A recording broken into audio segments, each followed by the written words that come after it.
Got it. Say hi. Say hi to the people. Hi. Hi to the people. It's like two of us, three of us here.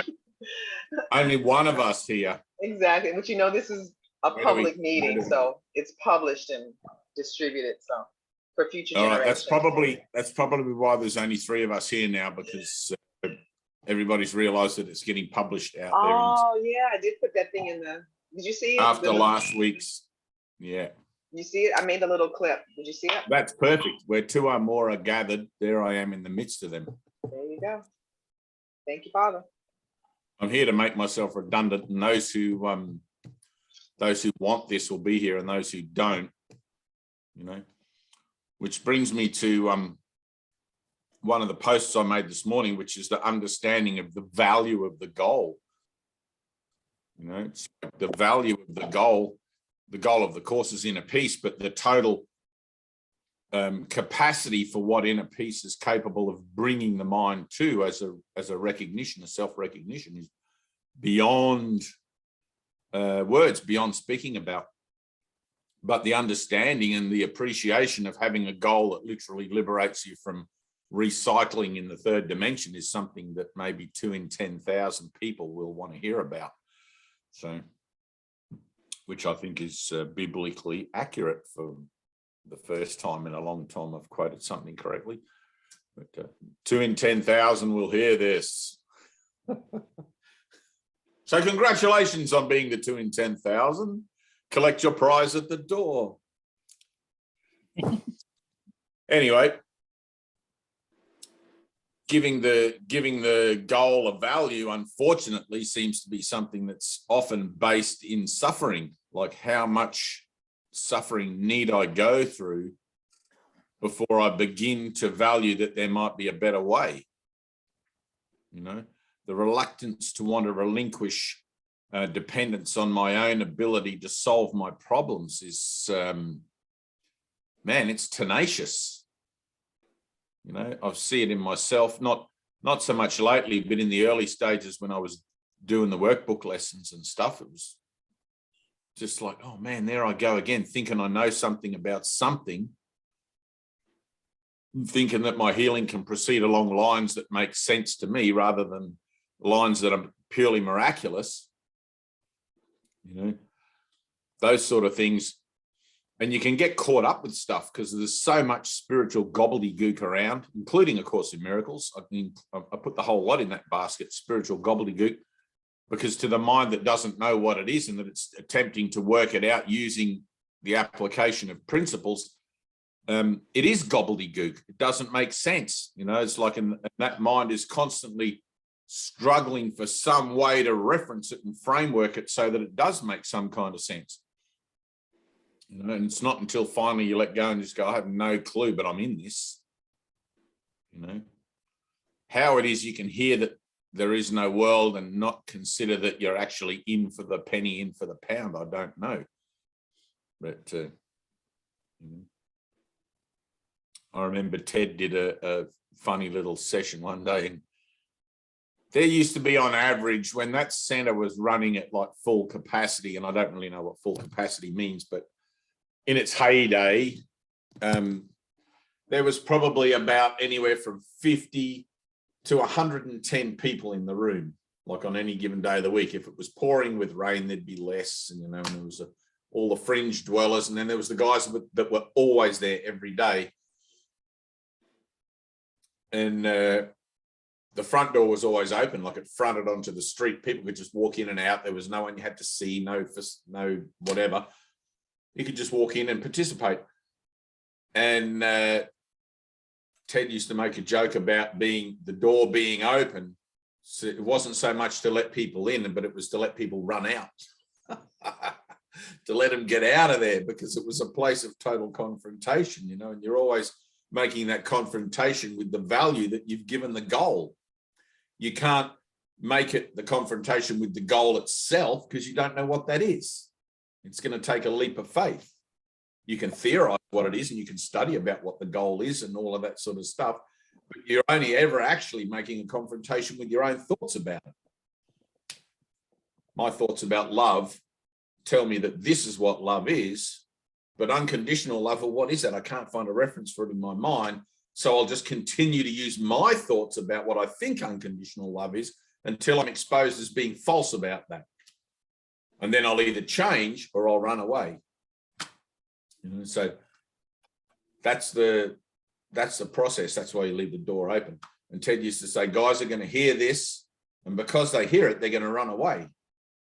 And then give it 6 months, they'll be back, and then they'll hear it again. They'll run away a bit more.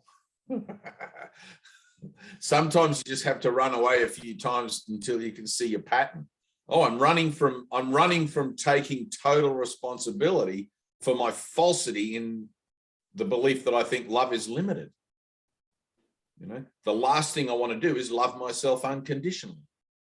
The last thing, because that ends the dream. That ends the dream of separation. And I don't really want the dream of separation to end. I just want a better version of it.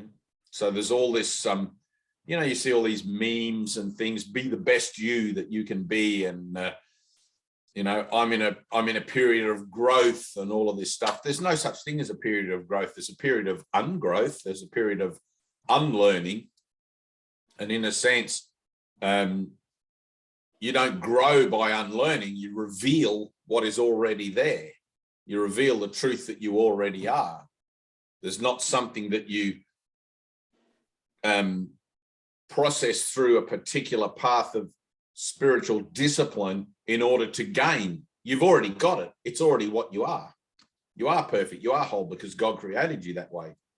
So there's just the recognition of it.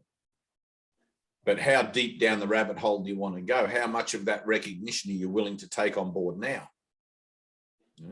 In this moment? And I'm whole and perfect. What about all these other thoughts that tell me I'm guilty and useless and everything else? What about them? What about those thoughts? You can only what about them based on other ideas that reference them, which are in association with them in your own thinking. If your own thinking doesn't mean anything, then what the hell's going on? What are you doing? It's a funny thing. It's like, well, what am I doing in my own mind? What am I doing in my own thinking? It's just a circle, a big circle. And every time it comes around, that part of my mind that doesn't quite give full value to the goal paints it a different color as if it's actually a different whole process going on, but it's actually the same track, the same train, just with different graffiti on it. And because the graffiti looks different and the scenery looks different, I think it's actually a different thing. All of these ideas, and it's like I look at a lot of those things. People always send me stuff. I don't know if there's a button on Facebook where you can just push people for people not to send you stuff. Do you ever get those and people invite you to join their groups and their whatever? So I have a bit of a criteria for joining groups, right? The first one, if it's a private group, no, see you later, because I like that total exposure and openness of things. And inclusivity, is that the nature of the thing? And then the other one is if it's personality based, right? Because I like groups that are principle based, not personality based, which is the whole teaching of the course, really. Personality before principle. The other way around. Principle before personality, right? And a few other things, but people keep sending me all this stuff, and some of those things are, like Tony Robbins and those. And I don't want to shit on Tony Robbins. I'm just as an example, But guys that do that motivational stuff, and it's cool. I really love that stuff. I really love that stuff where they put you on the spot, and it's like all of a sudden you've got this 10-year drama, and then all of a sudden it's gone, right? It's not particularly gone because the true healing happens miraculously by a shift in consciousness, a shift in the mind through prayer, right? Now, there's a difference. In the course, I forget what Jesus says exactly, but it's like a lasting change is something that occurs miraculously. It has to be a miracle because you're not interested fundamentally if you're a course student, you're not interested in changing the nature of your life in the world. That becomes a byproduct of changing your mind to in the idea of I'm coming to a recognition not only that there is no world, but that I am supported by a higher power. That's why I'm participating in a spiritual determination. I want to remember my father. I'm not the least bit interested in finding a better way for me to exist in the world. Oops.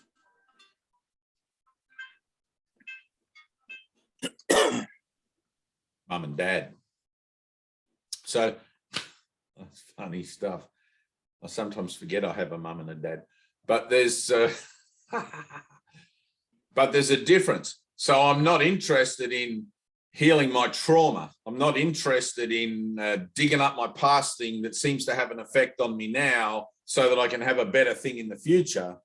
All I'm interested in is letting go of everything I think about either of those directives as past or future in my mind now, miraculously, so that I can transcend this temporal, beginnings and endings sort of reference for myself to have a more linear one not linear, a vertical one, right? I'm making a shift this way, not out there in the field of my dreams. When I make the shift this way, whatever needs to change out there will just change automatically. All right. So my concern is not that I was treated badly and I need to recover from that or any of those things. I'm healing an idea of being separate from source, right?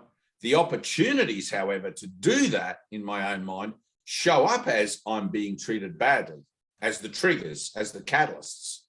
But I'm not healing the triggers and catalysts themselves. I'm healing what they represent in me. Okay. And it's easy to skip that. And it's really subtle, right? It's easy to miss that level, that ascension, that taking it up. It's easy to get caught up in the drama of out here because it's very, very, mind consuming, if that's a word. It's very, what do you call it when you're just preoccupied with something all the time? Like a carrot, you dangle the carrot and you just can't take your eyes off it. What's that called? Oh, come on. Mesmerized? It's mesmerizing, I guess, yeah. Out there is very, very mesmerizing, good or bad, like neither way of those, neither good or bad matters, but it's mesmerizing. And the mind easily gets caught up in trying to adjust and trying to fix what's going on out there rather than taking it up.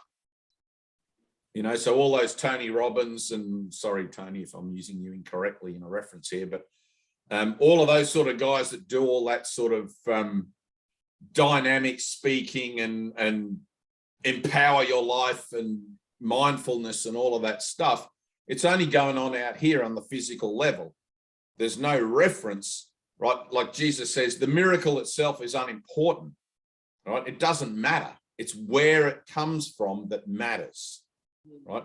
You're attempting to reorient your thinking and your consciousness so that it becomes referential with God, continually God dependent, right? Miracle mindedness as such is just a temporary expedient in doing that. Does that make sense? So it's like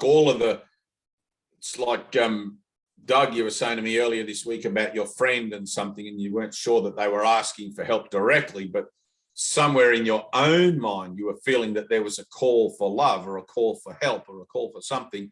It's like in those situations, it may be that you'll offer something out here, right?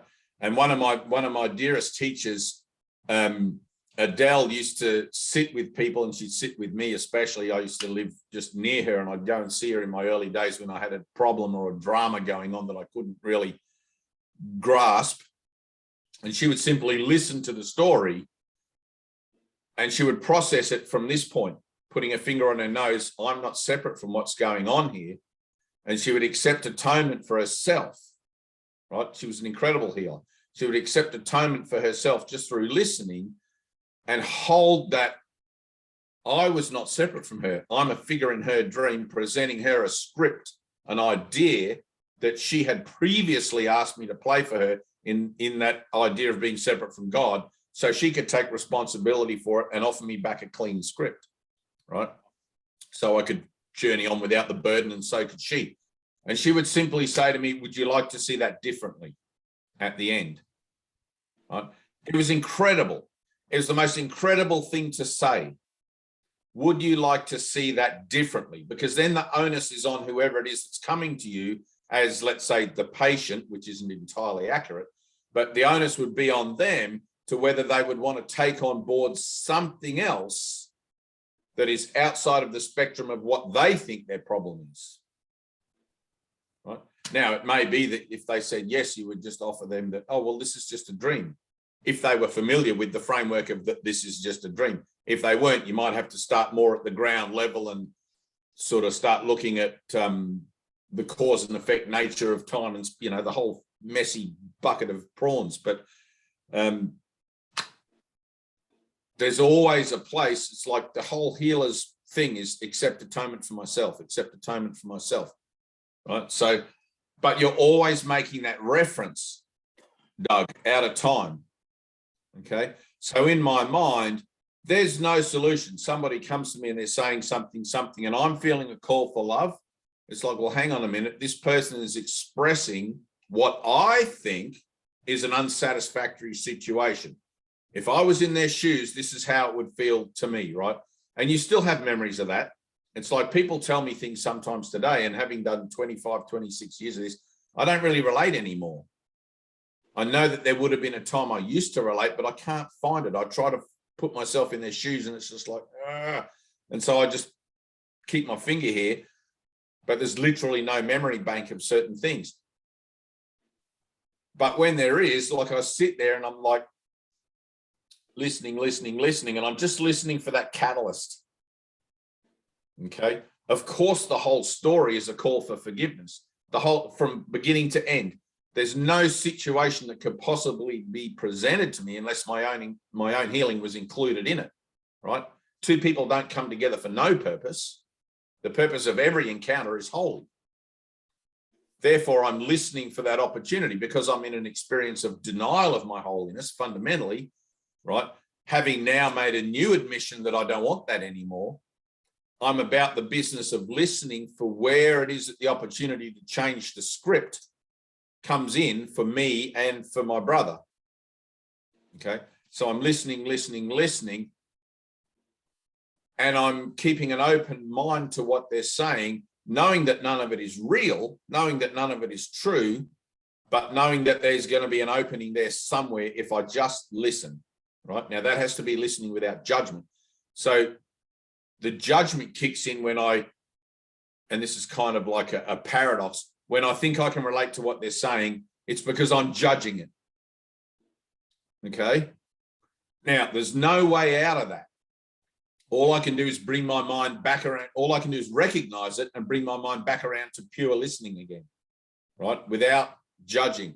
Keep my mind, just keep bringing my finger back on my nose. As soon as I think, oh yeah, I know what that is, I'm putting a conceptual reference into my listening, and actually I stop listening.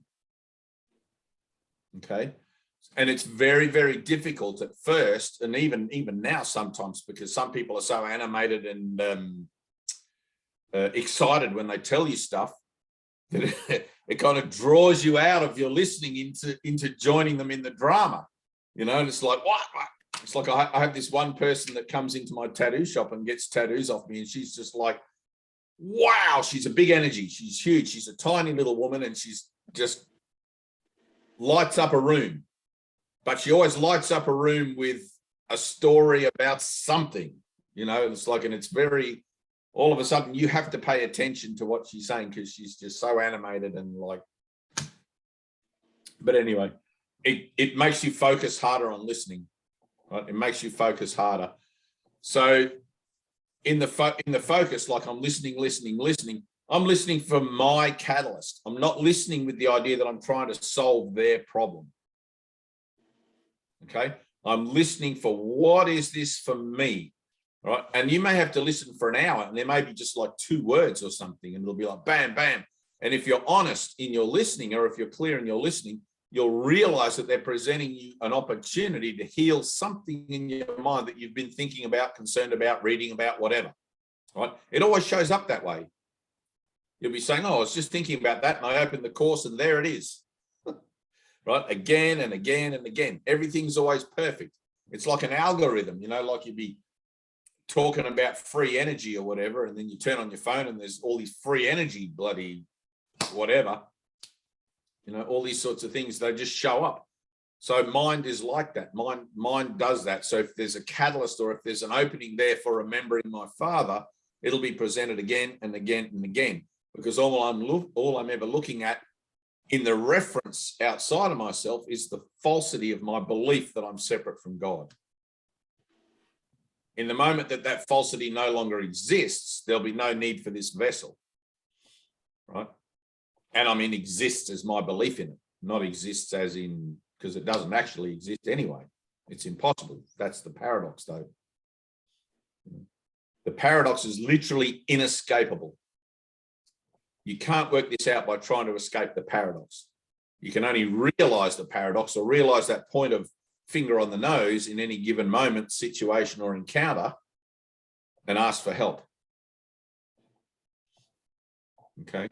Here's someone that seems to be telling me a story about something. I seem to relate to the idea that there's a lack of love in there. How can there be a lack of love if God is everything? Boom, paradox. Right? What do I do with that? I need a miracle. In that, I'm healing my mind, and automatically, because that person's or situation is not separate from my mind, I'm going to take a leap of faith and say, no, that's not separate. Right? I can be shown that it's not separate through the action of healing, right? Which is a holy instant. Does that make sense? You guys are learning to become healers. You guys are learning to become teachers. And it's like whatever that looks like for you. I mean, we have this Zoom meeting, and Tina, you were just saying you have other Zoom meetings, and Doug, I'm guessing you do other stuff as well. It's like you involve yourself in whatever you're attracted to and drawn to automatically, and it'll keep coming to you until the process is fulfilled in you, that unlearning and relearning. It'll keep showing up, and eventually you'll just get to a point where you realize, oh, I got nothing left. I got nothing I need to learn, nothing I need to say, because there's a constancy, a self-correcting constancy of singular consciousness that occurs in you, and you'll recognize it. The more you recognize it, the more you'll be comfortable with it. And but until you sort of form a familiarity or a rekindling of that relationship, which is probably better, until you form that rekindling of that relationship in a holy sense rather than out here, you're not looking to fix relationships out here. You're looking to fix a relationship you have with God, represented by a situation out there that you think you can understand, right? You've taught yourself a weird language with weird symbols, so the healing has to show up in a weird way that only you understand so that you can use it. Wouldn't be any good if I spoke to you in Chinese and you didn't understand Chinese. You know? 我不会说很好中国话. Means I don't speak very good Chinese, but I know enough to get around.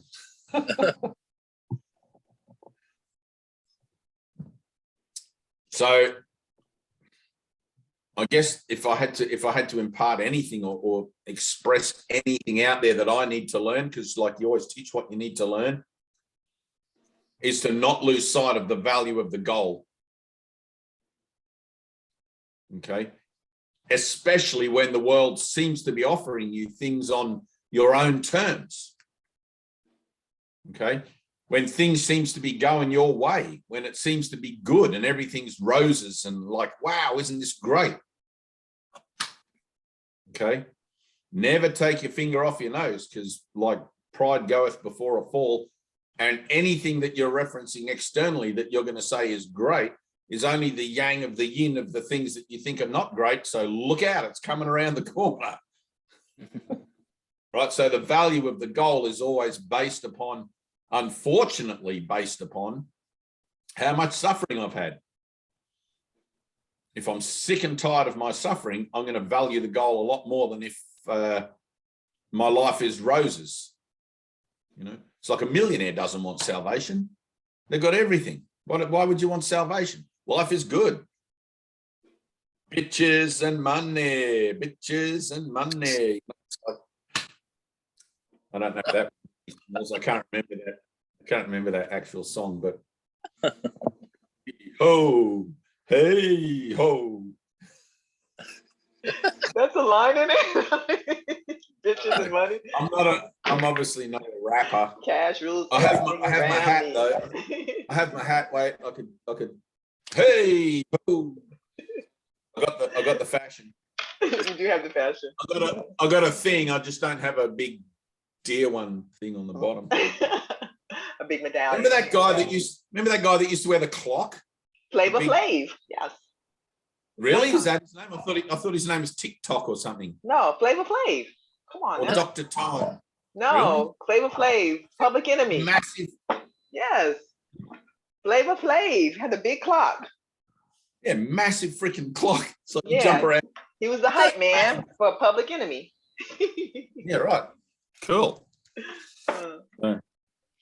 Anyway, so remembering the value of the goal. It doesn't have to be that you have to undergo a depth of suffering in order to give the goal value. Like Jesus simply says in the Course, look at all the pathways offered by the world and you'll start to see how alike they all are to each other. They don't offer anything but death, right? You're being offered eternal life. Now, look at all the pathways in the world reflected off that offering. I've got this pathway out there, this out there. Oh, Tony Robbins is here today. I might go and see Tony Robbins, or who's that other guy, that the motivational little guy, curly hair, wears spandex. Woo, woo. Robbins, no. Tony Richard Simmons? Yeah, that's him. Yeah. You can do it. Do it. Be the best you can be. Alive? He was one of the original best you can be, but physically, he was like the dance. Was he really? Okay. You don't remember that? No, I just remember him being like, being kind of, bizarre with like an afro and, yeah, dancing. I didn't know he was latex clothes. Yeah. And I think he transitioned. Neon 80s. I think he's female. I think he's female. Or did he pass transition? Anyway. Yeah, I believe he's female now. I think so. I don't know. I think he was probably female all along. He just didn't really realize. A little bit. Never mind. Learn on these meetings. What's that, Doug? The things I learned during these meetings.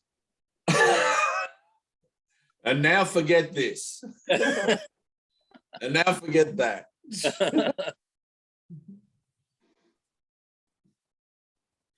So looking at, oh man, these are so dry.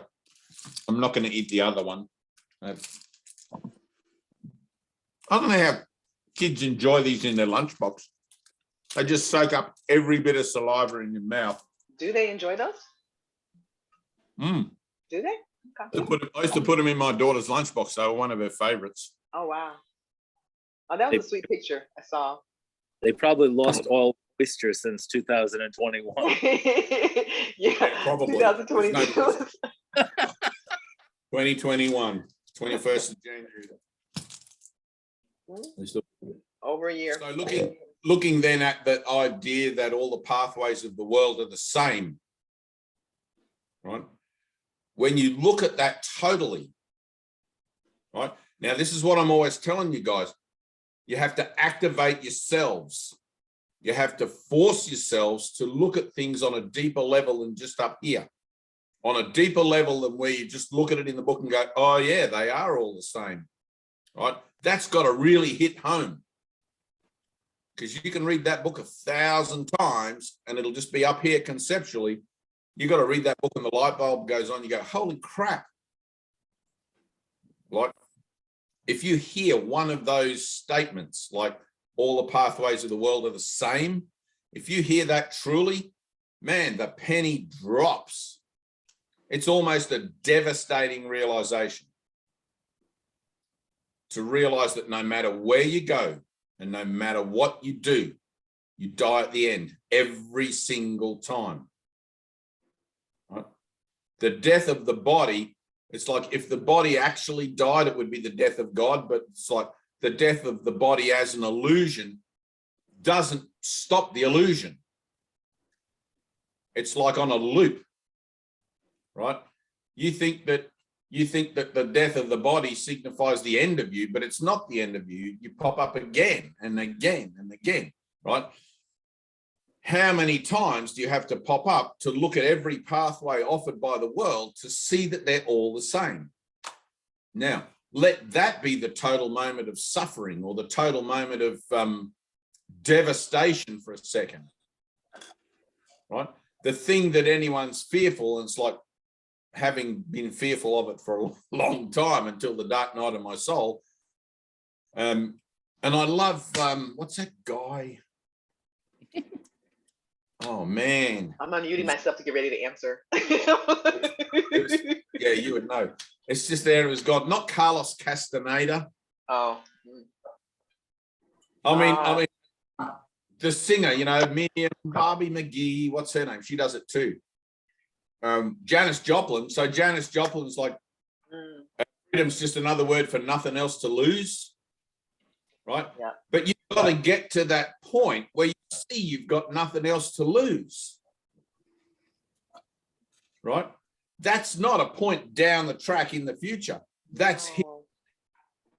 But because the mind is habituated to associating things with the past and the future, it kind of puts it off in mind games that it plays to extend its suffering, right? That happens deliberately, right? And you won't even be aware of it. The ego will just say, oh, yeah, I'm free when I've got nothing else to lose. Well, maybe tomorrow I'll have nothing else to lose. And Jesus kind of lets you off the hook. Jesus sort of says, maybe today, maybe tomorrow, Holy Son of God, you know, blah, blah, blah. The mind, when you're ready to undergo that total moment of devastation, you will. But that's what you're always putting off, realizing that your dream is just a dream. It's not reality. Realizing that the belief you hold in separation has no basis for a foundation of a useful thought system to you, because you can't hold it as an immortal. It's not immortal. You know, you can't hold it as an eternal frame of reference, which is what you're trying to do. I want to be God. That's the thing. I want to be God. Fuck you, God. And I'll have my own world here. And you're not invited. You know, so. Like Pinocchio. Right, exactly. I'm a real boy. Right? But you're not a real boy. There's no Wanda the witch, and you don't get to do that. It's just like there's a miracle, and you get to wake up from the delusion that this has any kind of credibility at all. I watched a series of Westworld yesterday. I'm on series 3, where she's in a dream within the dream, or she's in a Westworld within the Westworld, and she's just starting to realize that by breaking from the script, she can affect the entirety of the thing. It's really incredible. Right? The way they've put it is so exactly Course in Miracles. She's just realized through doing something, and her partner has this kind of glitch, and she looks at him with the glitch and suddenly realizes that she's not awake in the real world. She's actually in another version of the dream, because he's glitching. He's having a matrix glitch, like like that. And she looks at him and goes, holy fuck, I thought I was awake. I thought this was the real world, but I'm actually still in another version of the dream, right? And she starts to realize that by changing the programming, that the dream gets affected entirely, and to the point, I mean, science fiction, but to the point where she's able to stop the dream, where they stop from getting killed, and she can escape, right? She can get out of the thing, or she can actually begin to back influence the programmer, right? It's kind of, you kind of have to watch it, but it's like an amazing moment. And it's like, you have those moments where you realize, and this is where, if you're afraid of it, you're not going to have the moment, but where you realize that through utilizing the catalyst, or through utilizing that trigger, or that moment where you feel uncomfortable, right, you can actually change things. Right? Now, it's an illusion of change, just as anything here is an illusion. Oh, hello, we've got Laurie on. And, but it's an illusion of change. Hey, Laurie. It's an illusion of change that actually serves the purpose of bringing you more peace, because the goal of the course is inner peace. Right? It's not an illusion of change that serves the purpose of making everything out here better. Right? It just brings you to a greater acceptability of the world exactly as it is, rather than thinking that you can be a better version of yourself, or that the world needs to change, or someone needs to hear something you have to say.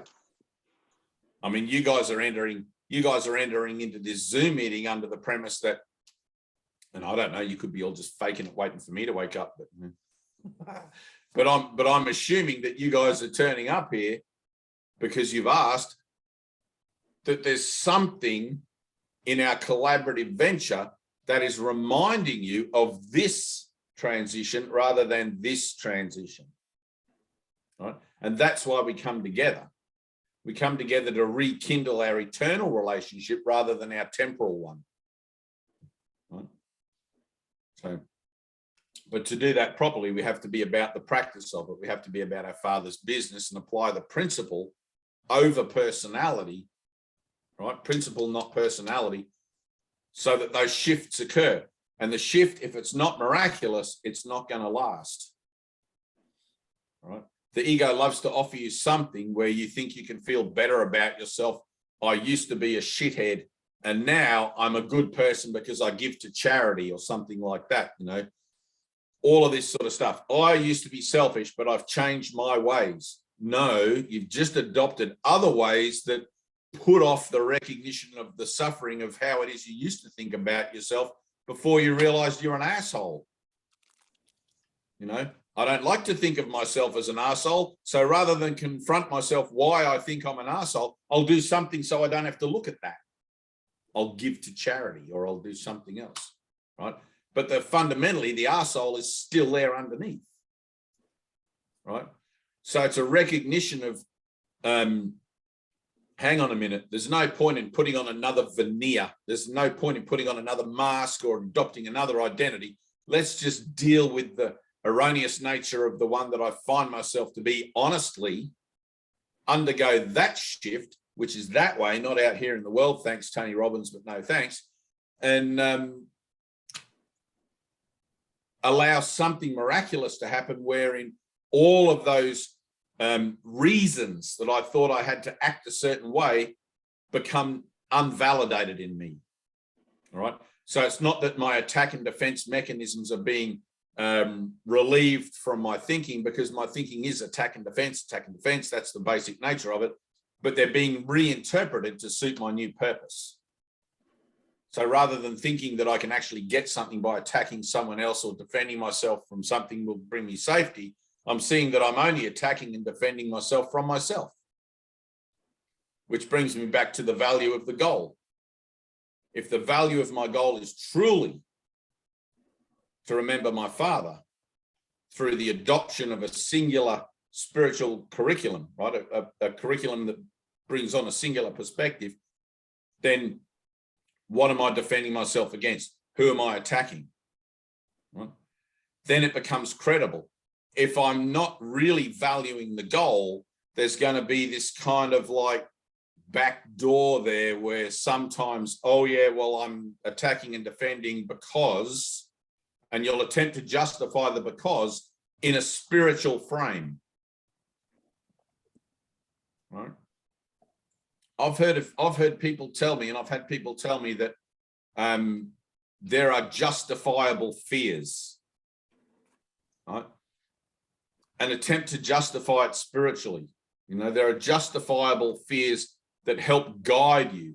It's like, there's no such thing. You know, and I can't put my finger on one at the moment. I mean, putting your hand on a hot plate, I'm afraid to put my hand on a hot plate. That's a justifiable fear. But it's like, it's not really a justifiable fear at all. It's just common sense. You don't have to frame it as something to be fearful of once you understand it. It's the same as the world. I don't have to frame it as something to be fearful and defend myself against once I understand that it's a projection of my mind that in my old perception of myself, I deliberately maintained an idea of separation from, so that I could fulfill a purpose that was sinister and uncreative. As soon as you realize that, there's nothing to defend against. It's like, oh, I'm free now. But the mind's habituated to flip-flopping backwards and forwards between the old way of thinking and the new way of thinking.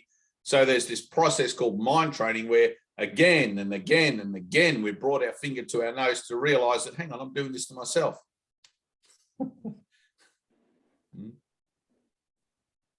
And that'll go on and on and on and on and on until the mind starts to do it for itself, until the mind starts to go catch on and be like, oh, I see what you're trying to do here. I'll do that for you. And let's see if we get it right. So it's like as if you're collaborating with yourself, like that invisible friend, the ego, and you, right? It's like there's this kind of collaboration going on in there where the invisible friend has had no real guidelines other than to fuck shit up, right? In every way possible. And then all of a sudden you're going, hang on, I'm done with that. I don't want to fuck shit up anymore. I want peace. I want peace. I want peace. And your invisible friend's going, no, you told me to fuck shit up. That's what I'm doing. You know, it's like, if you want peace, I'm going to fuck that up too. I'm going to fuck up peace. Right. And it's like, well, hang on a minute. If you're not going to help me, I'm going to, you know, and you have this whole internal dialogue. I'm going to find Jesus. Jesus will help me. Right? And Jesus will help you. Right? Or the Holy Spirit will help you. And then eventually the invisible friend goes, oh man, you're not playing with me anymore. You and your new friend, the Holy Spirit, God damn it. It's like, all right, I get it. I'll start to, you know, because otherwise it has nowhere to go. What is it? You're just going to, it's like a kid that's not playing by the rules in the sand pit. And then finally they're sick and tired of sitting there playing by themselves and they realize they have no choice but to play by the rules. Otherwise, what's the point? No one's going to play with them. You know? So eventually that part of your mind that's vouching for separation begins to start to reluctantly vouch for the singular nature of life. Right? But it seems to be a kind of a sacrifice initially until you realize that peace is actually really good. You know, so it's not that you're validating the ego so much, but you're retraining the part of the mind that believes in the reality of its thought system. Right? You may say, well, that it's kind of paradoxical because it's like, how can you validate something that doesn't exist? It's like, well, let's look where we find our feet. I'm being told this is just a dream, just an illusion, and that the paradox is that it can't possibly exist because God's eternal and God's creation doesn't have birth and death and all of this stuff in it. It's spirit, it's formless, created in its likeness. But I find myself here. Right? So we deal with the falsity of that belief where it meets us or where we meet it or where we hold it in our mind. It's like Jesus is telling me one thing, yeah, but that doesn't line up for me, Jesus. You know, Jesus is telling me there is no world, but to me it looks damn sure like there's a world. So I have to deal with my belief in the idea that I think the world is real, to whatever degree that is for me individually, and apply the principle of forgiveness, the action of forgiveness to it, until such time as my mind begins to see the glitch, begins to get the results of applying that forgiveness, which is the liberation of it from continually having to attack and defend against what I think is real. Does that make sense? So it's like, it's just this ongoing process. It's like he says, your greatest need right now is mind training. Mind training is your greatest need. And if you forget that it's your greatest need, you're going to slip off out there into the Tony Robbins world and try to become a better version of yourself rather than actually allowing yourself to be dissipated into the nothingness from which you came so that your true self can flower, your true self can emerge, your true self can be revealed to you. It's not a path that everybody wants to walk on. 2 in 10,000 will hear this. The road is steep and hard, and there are a few on the road that you'll find, you know. It's like, he's not kidding when he says that. He's not underestimating that. 2 in 10,000 will hear this. It's like, to hear it on any level other than the superficial surface level of consciousness, That's a big undertaking. That's why we do these lessons again and again and again, trying to hear it, trying to connect with it. It's like Jesus is telling me there is no world. So how do I let that in? How do I let that in? He says there is no world. Not just the world that I've made on top of the meaninglessness of the world that exists, but the world itself, right? In the text, it says that the world was made as a forum where minds could come to undergo this experience. But prior to coming to the world, you still existed as a formless entity. Let's say, we'll call it loosely spirit for a second, for want of a better reference, drifting out there in the cosmos, right? All of a sudden, Jesus comes along and goes, hey, you, get to earth, get to earth. You guys need to undergo this thing because we're about the resurrection now. We're about healing. We're about whatever. And you can't do it out here drifting along in la la land. You got to get down somewhere and get a body and undergo this whole transition because we need to train you to fit back into where you came from. It's like someone who's been in prison for a long, long, long time needs a moment of repatriation back into society. They forget the rules and the expectations and the whole jargon of society, and they come. It's like the military too. Guys that have spent a lifetime in the military, and then they come out and they try to integrate back into normal civilian life. They have a very hard time of it, and they often have like these halfway veterans groups and things like that to help bridge that gap, right? This is a bridging of the gap. A Course in Miracles is a mind training to bridge the gap between the temporal identity and the non-temporal identity. It's like Adi Dar used to say, you're going from an idea of yourself as being a man to a God man, right? Or Master Teacher would say from Homo sapien to Homo illumina, right? That's not a bridge or a gap that you can just decide to happen. I'll wake up today and I'll be Homo illumina rather than Homo sapien. You know, that may be a decision that you'll make, but actually deciding it and having that process going on whereby you're capable of managing that shift is a whole nother thing. It's like you've been in the military so long that you need this kind of breaking it down explanation of where you've been at war with yourself. And now we're going to just gently awaken you from that idea that that was necessary. And we're going to see that through the idea that I'm looking now that I've been at war with myself, I can choose not that. I don't know how to choose for something other than that, but I can at least choose not to be at war with myself, right? Now that's the how-to is the miracle. How do I not be at war with myself? I need a miracle. Because if I think I can dictate how to not be at war with myself on my own terms, not knowing what it is that I am, I'm just going to make up more of the same shit wearing a different uniform. My civilian clothes will become the new uniform, and I'll drag my military mentality out into my new family or out into whatever. And you actually see that plenty of times where the father will come home from the war and treat the kids and the wife as if they're just in the military with him, rather than him integrating back into the non-military family. And that's a hard bridge to cross. It takes help. It takes a lot of love, and it takes a lot of time and perseverance and determination and all of those sorts of things. My grandfather, I remember, was a classic example of that. He was 50 years in the Navy, 25 in the Royal Navy in England and 25 in the Merchant Marine. He did nothing his whole life but take orders. Right? Take orders, take orders, take orders. Everything was a certain way, a certain thing. There was no free thinking in his own mind. None. It had to be done according to the book, to the letter of the thing. And he was a stickler for it. And when he came home, he could only stand it at home for like a week at a time with his wife. He couldn't stand it because he had to think for himself.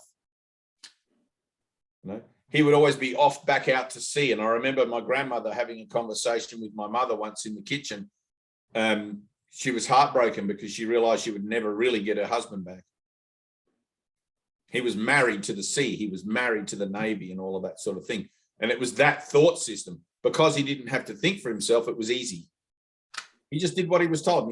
He'd sort of surrendered his idea of free will and just accepted that. That's kind of what we're doing, right?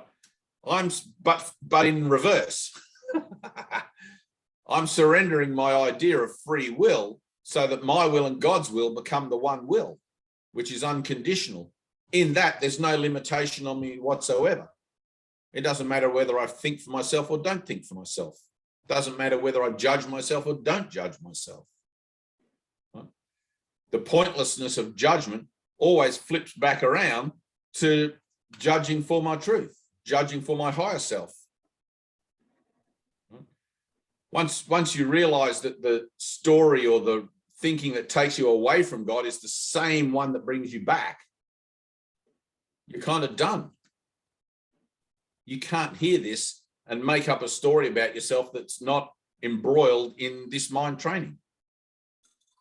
I think I'm a body, blah, blah, blah, blah, blah. Even the recognition that you think you're a body brings me back to, oh, hang on a minute, right? It's like the finger does this, and then it automatically comes back. The finger does this, automatically comes back. It doesn't matter how much you judge, don't judge, all of these things. It's going to always come back, right? The story of the prodigal son is broken down into the moments, into the seconds and minutes of your experience in the world. It's like I'm always wandering away from God and then coming back, wandering away and coming back. Once you realize the benefit of the goal in coming back, you learn to abide more and more and more. Every time I see that I have a miscreative thought and I project it out there and I'm getting the results of my thinking, that's the same thinking that reminds me that I'm being miscreative in my thinking and brings me back to God again. You can't fuck this up. You can't get it wrong, right? But you can delay, right? And you can have a tantrum. God damn it. Why, blah, blah, blah, blah. I just want this one little thing, Jesus. This one grain of sand. So, no, give up the world and follow me. Even that last little grain of sand, give it up, drop it, come home. It's funny stuff. So fundamentally, people turn up in Zoom meetings and in ashrams and temples all around the world, and they'll get what they can take at any given time in the process of actually hearing. How much am I going to let myself hear there is no world? How far down that rabbit hole am I going to go today? When you're truly done with the world, you take somebody who's had a really tough life, like grown up in Africa through the famine and watched everybody die. And it's like, you know, it's like Dean. I don't know if you guys remember Dean, brother Dean, right? So Dean has lost every member of his family in a period of 18 months. All his brothers and his father, and his mother is incredibly old and sick now.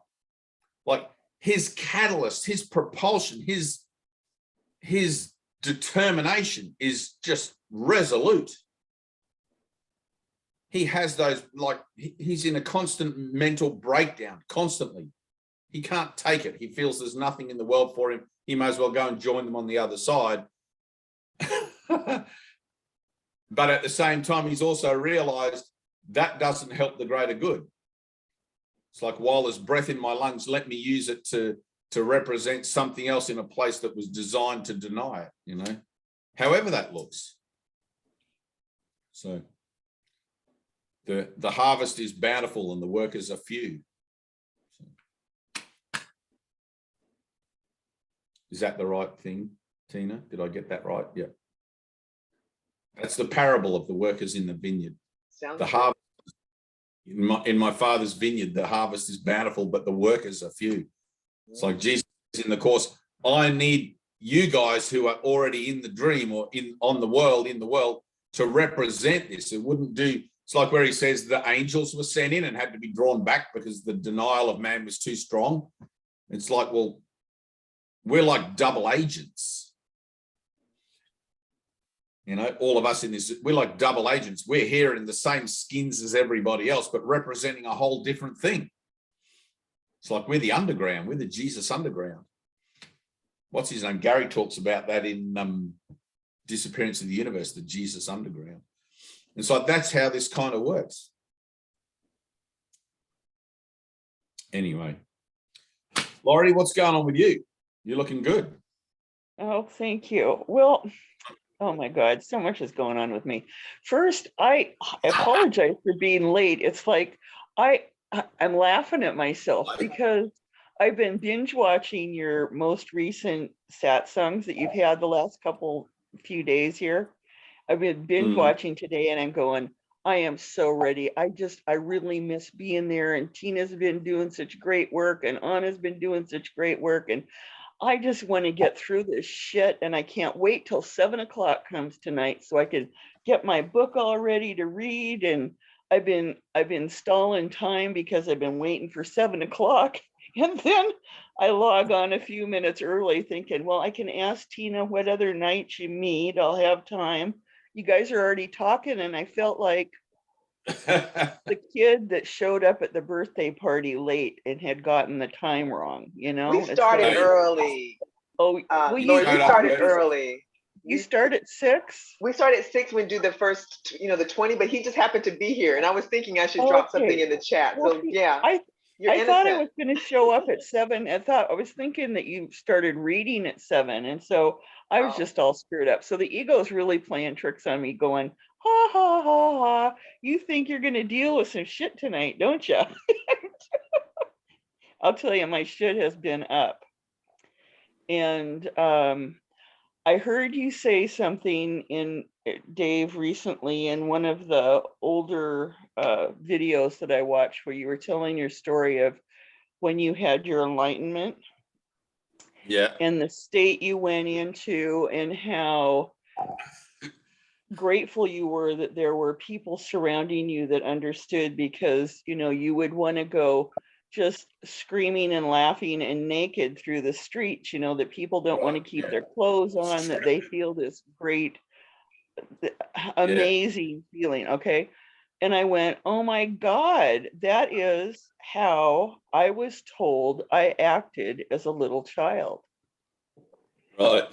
They couldn't keep clothes on me. I was a handful. I was hyperactive. I was all over the place. I was joyful. I loved people. I started walking at 4 months old. At a year and a half, I was climbing over the fence and running up the alley.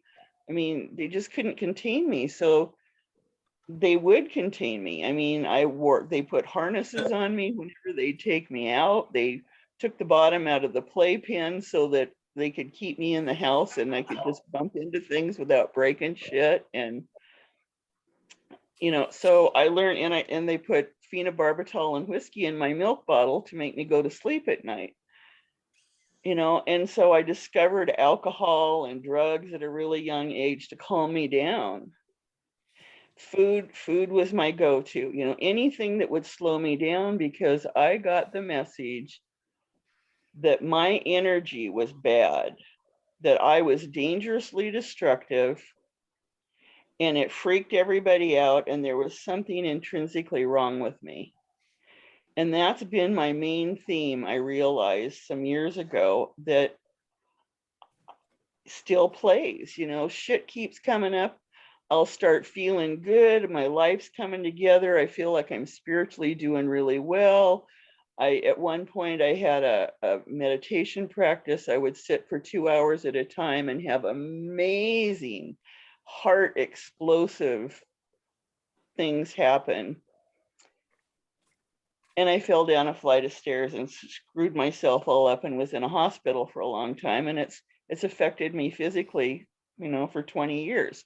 It's stuff like that. So I have this thing that whenever things start to get good and I start to feel like I'm finally breaking through the ego stuff, I sabotage it. And I know it's that fear and that guilt. And it's like, I just want to be done with this shit. I really want to be done with it. Yesterday I celebrated 42 years of being clean and sober, and I've been working 12 steps all these years. And I'm thinking, and yeah, baby, you've come a long way, but that fear and guilt are still driving. They are behind the wheel on the bus, and I don't want them there anymore.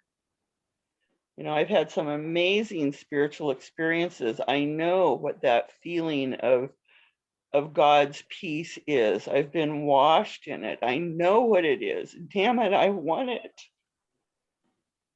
I want to share it. It is so beautiful. It is so beautiful. So other than that, Dave, there's nothing going on with me.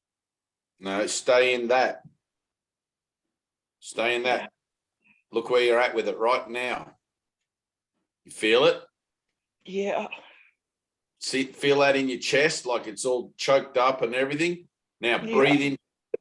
Breathe into that. Take a deep breath. Stay in that place. Don't try to not feel that. Don't try to make that be okay and you can just keep talking and you'll feel better about it again. Stay in that place where it's like emotional. That's an honest place. Just stay there. Don't try to get out of it.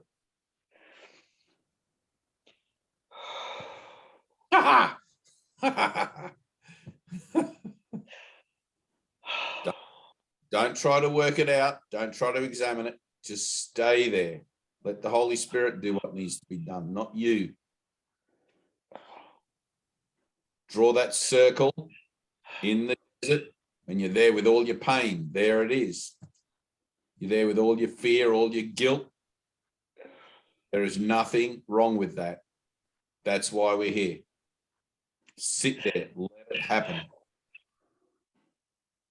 Let it happen. Go deeper if you can. Push. Give it a push.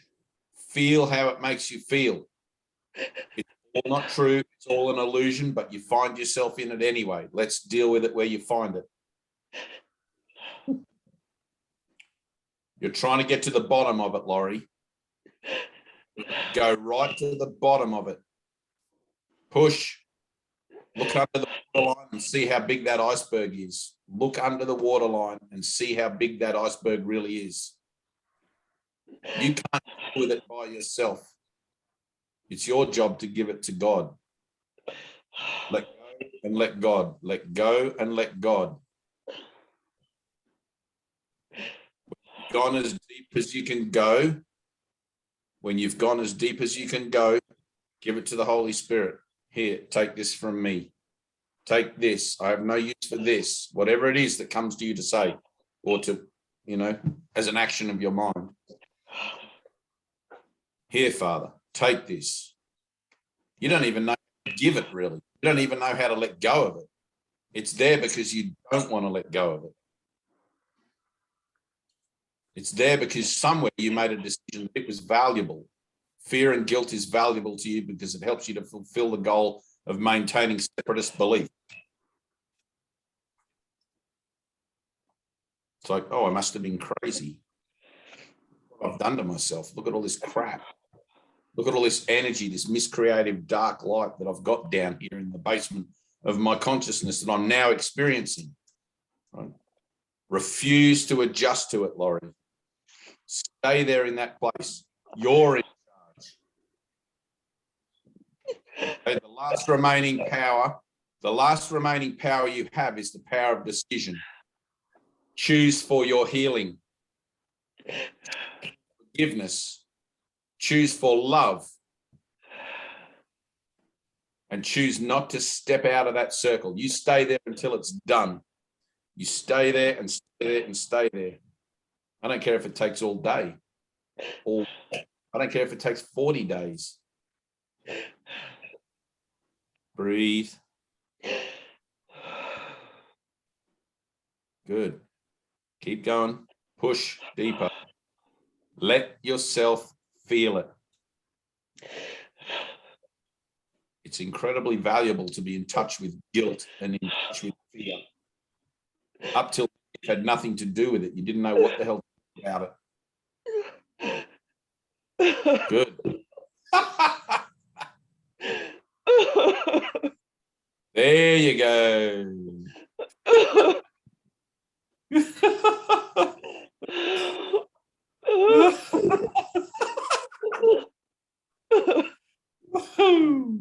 Yeah.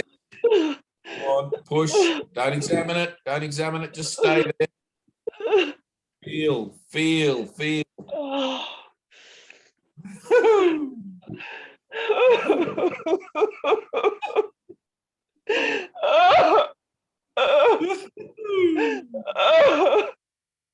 Go on, let it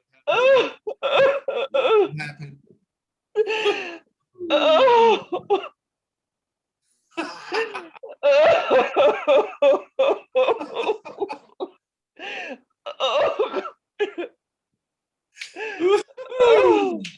Yes.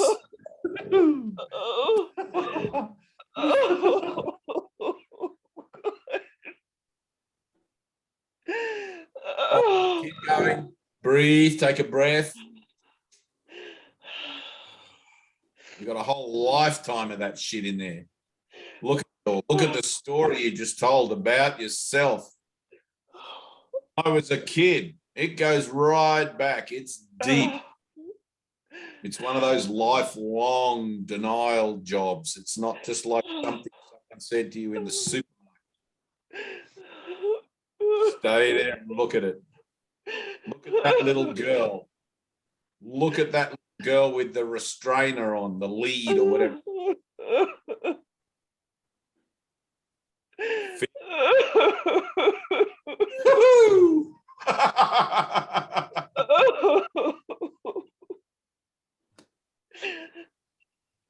Oh. Yeah.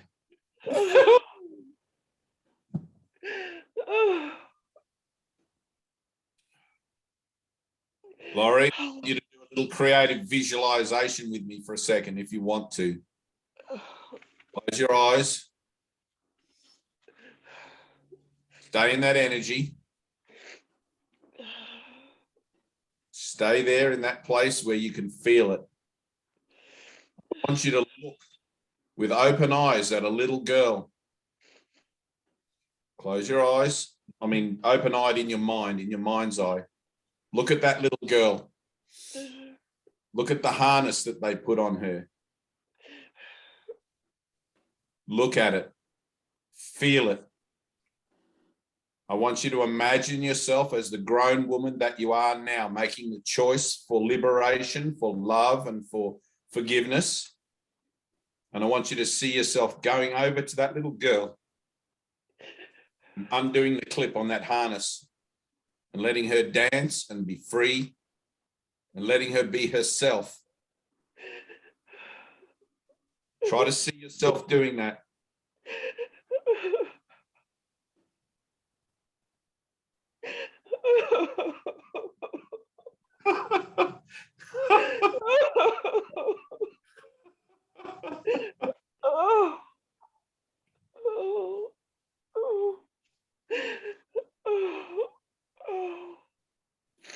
Let her dance and be free.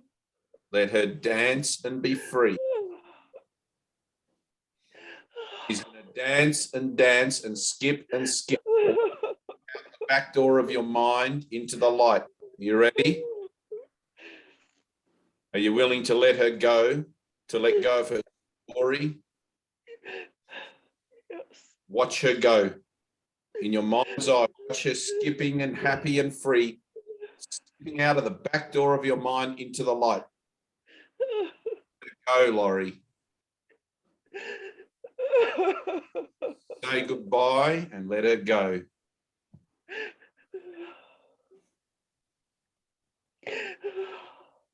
Let her go with your gratitude.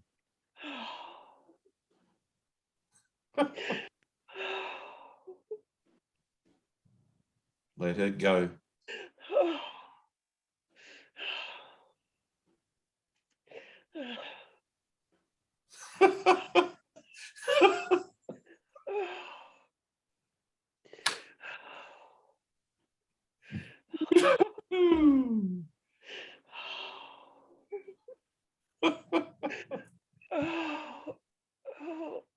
Breathe.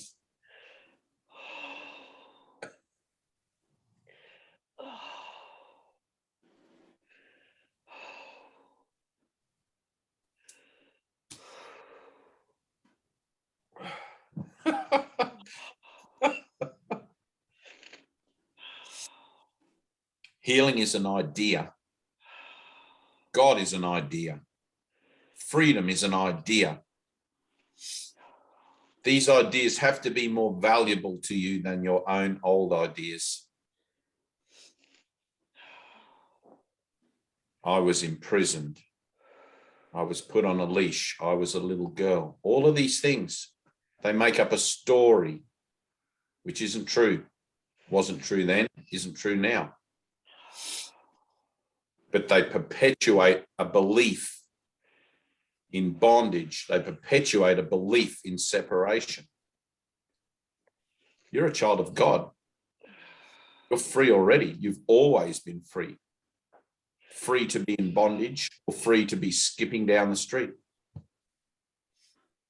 Free to be told you're too much or free to be accepted as you are.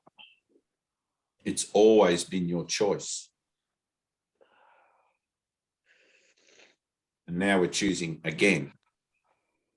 Now we're choosing for not that. I don't know how to choose for something else, but I can choose not that and just let it go.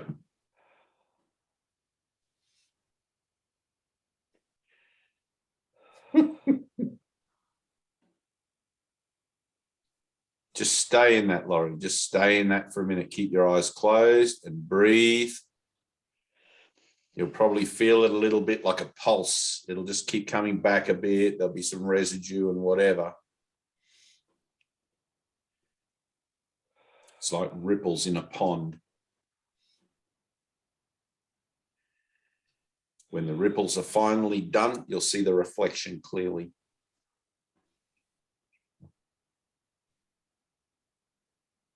Good.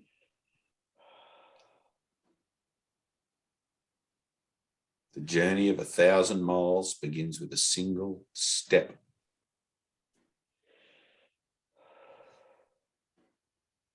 I choose to take that step today. I choose to let go now. I choose to let the past skip off down the street into the light, into the sun,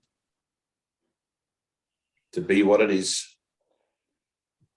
for the future to remain a mystery, and for me to exist and to be and to find myself in the here and the now, where life is actually happening to me. I don't need a story about my past to justify my present condition. It's never going to be true. I don't need the potential of my future to give who I think I am now value. That's never going to be true. This is a dream. I'm just waking up from a dream.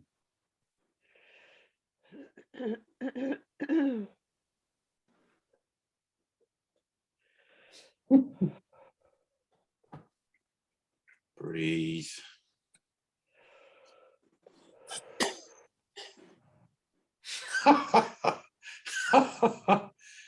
Good.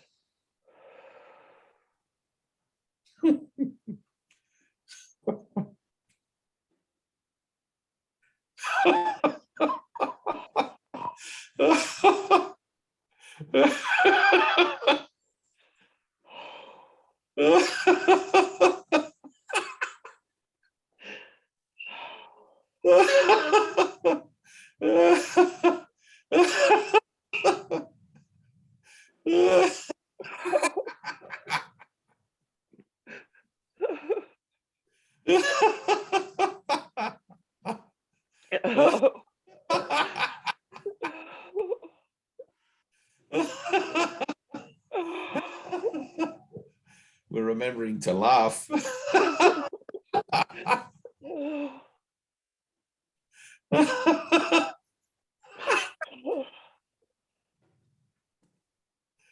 God wipes away the tears.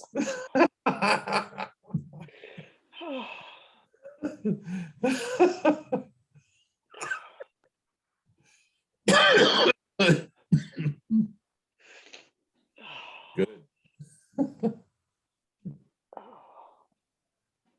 Oh.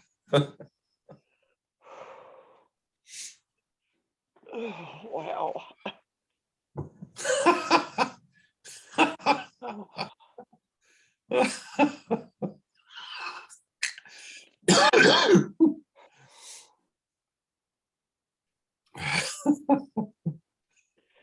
Just stay there. Just stay there and breathe.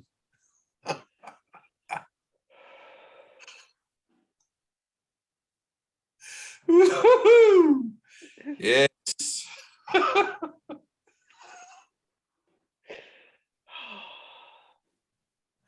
Woo-hoo. Ah. Thank you, Father.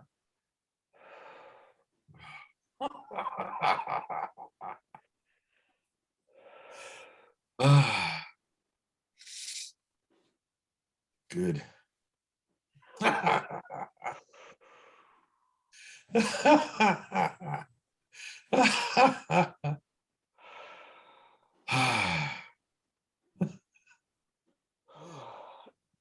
It's a whole bunch, isn't it? Oh man. Oh no. Whew.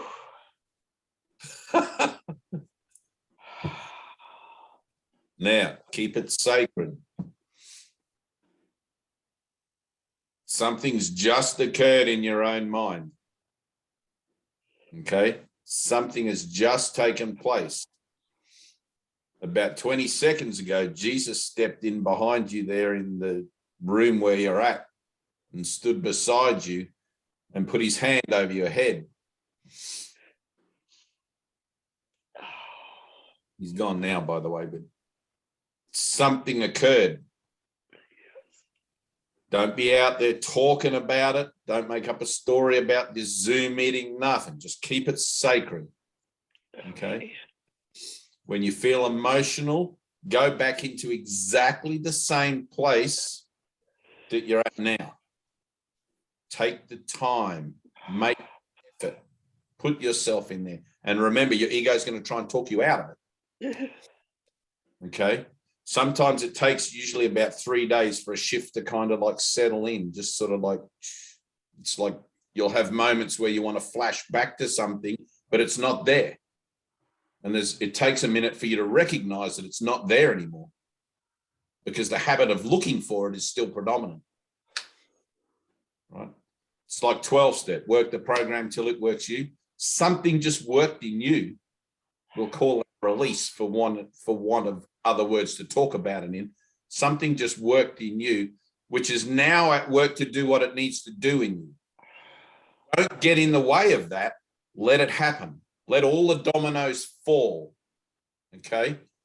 Don't be surprised if you get little upheavals of emotionality over the next 2 or 3 days. Okay? You will. Ask Tina, she'll tell you. Right? Just let it be. Let it be and breathe and draw your circle and feel that emotionality, process it. Just be still with it and give it to the Holy Spirit. Just keep giving it, keep handing it over. Okay? Bring your mind back to peace. Not through an action of trying to decide what that is, but through an action of letting go what is not that in you. And drink plenty of water.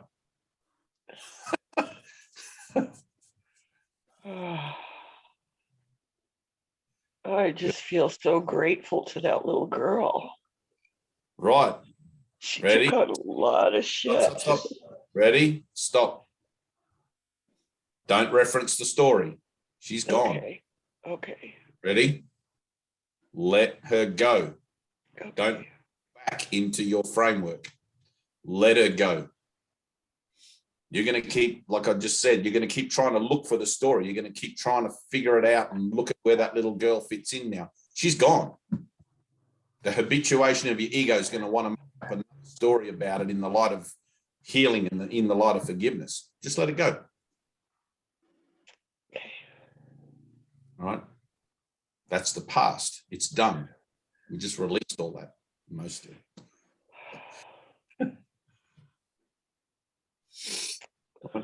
Mind training. Your greatest need now is mind training. You have to train yourself to stay here. references you have for the past or the future, let them go. Here and now, here and now, here and now. I and my Father are one. That's the relationship that matters. Okay. Breathe. Give up the world and follow me. Give up the world.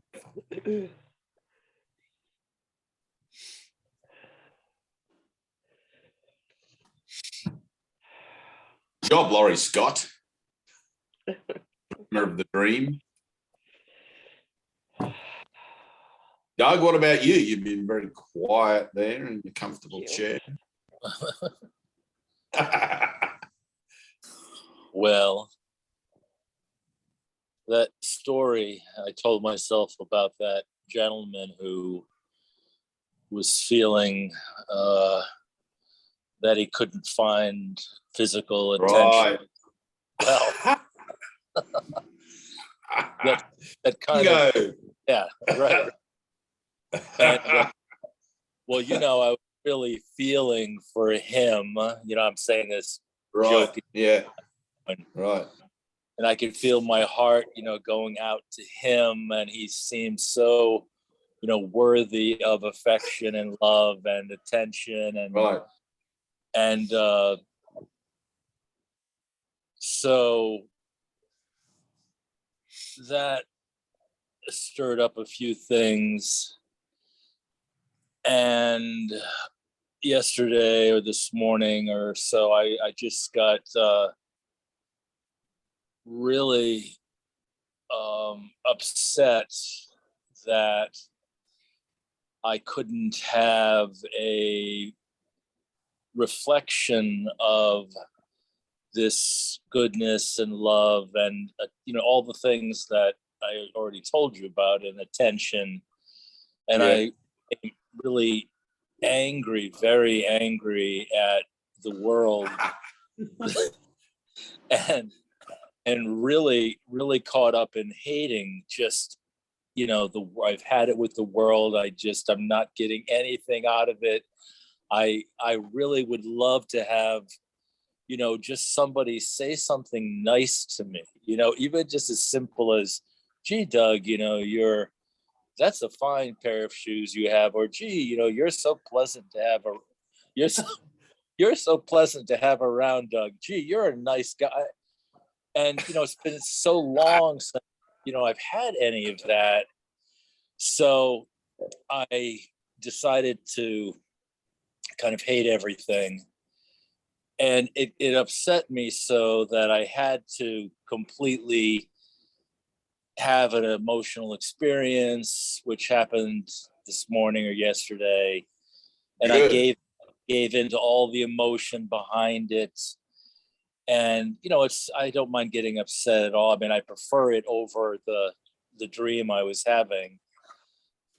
And I was able to, you know, come out of it and, you know, get back into the nothingness, the reality of just absolutely, you know, nothing going on, but a sense of peace, that sort of thing. And so today was just a bit of a residue. I felt kind of almost like, you know, an alcoholic, that I drank so much of this poison that today I had just a residue of a distaste that was a lingering distaste of the world. And even the Zoom meeting tonight, it's like, I'm not going to go to, you know, I didn't say this out loud, but you're part of it. I'm not going to go to this fucking Zoom meeting. You know, I've got nothing to offer. I don't believe in anything. I'm just fucked up. Fuck them and all. And then, you know, I really wanted to be here. So that's what.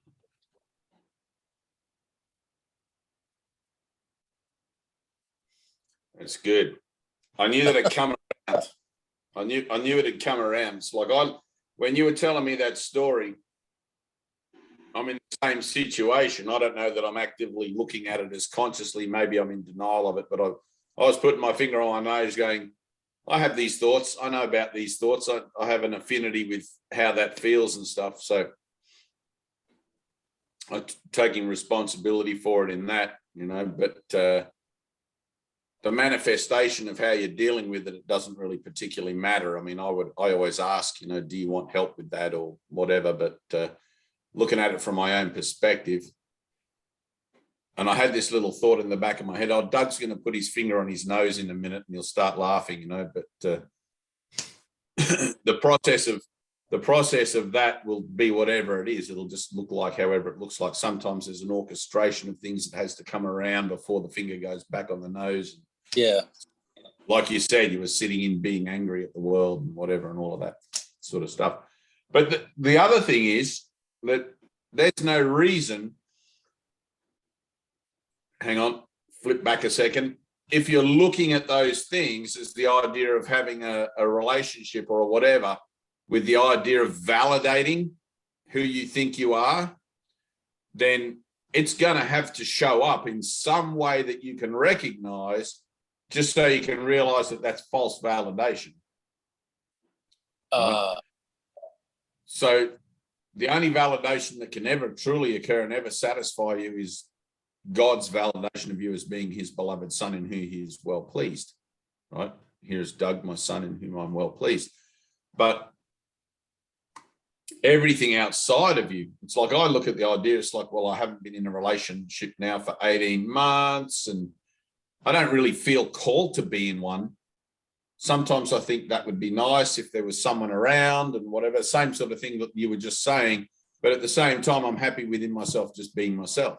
I don't feel like I could offer anyone something out of an idea of needing to fill the void or fill the gap or fulfilling or validating anything about myself.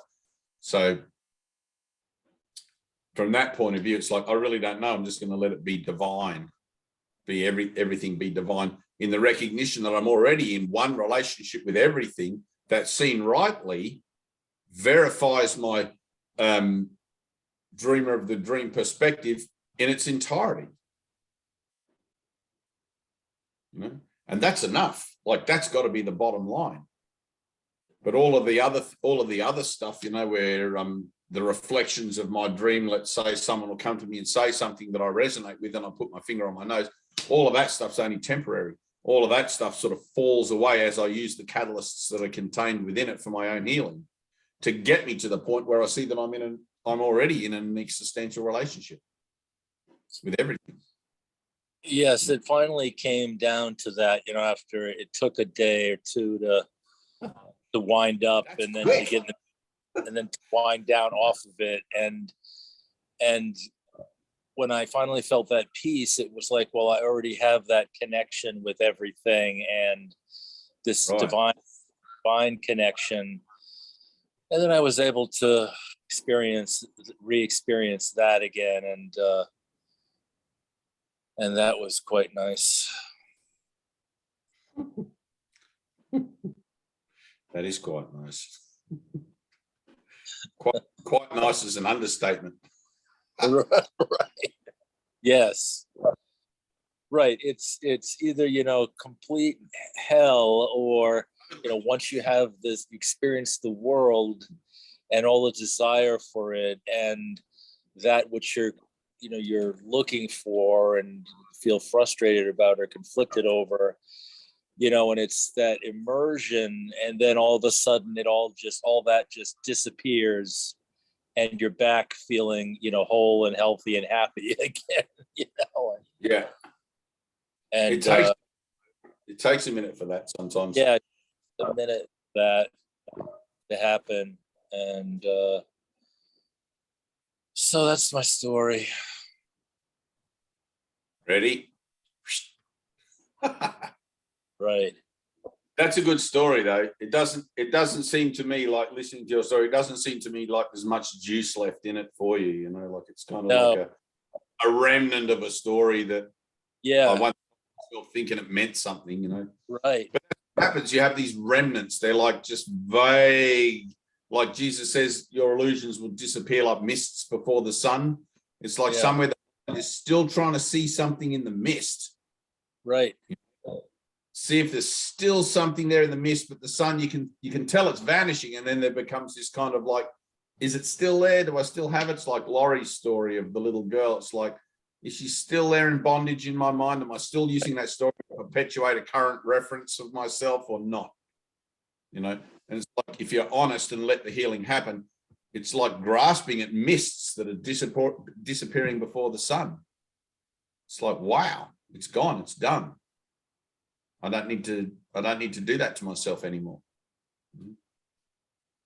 And it gets kind of nice. Like, that's the place where there's a recognition that I'm supported comes in. That's where it comes from.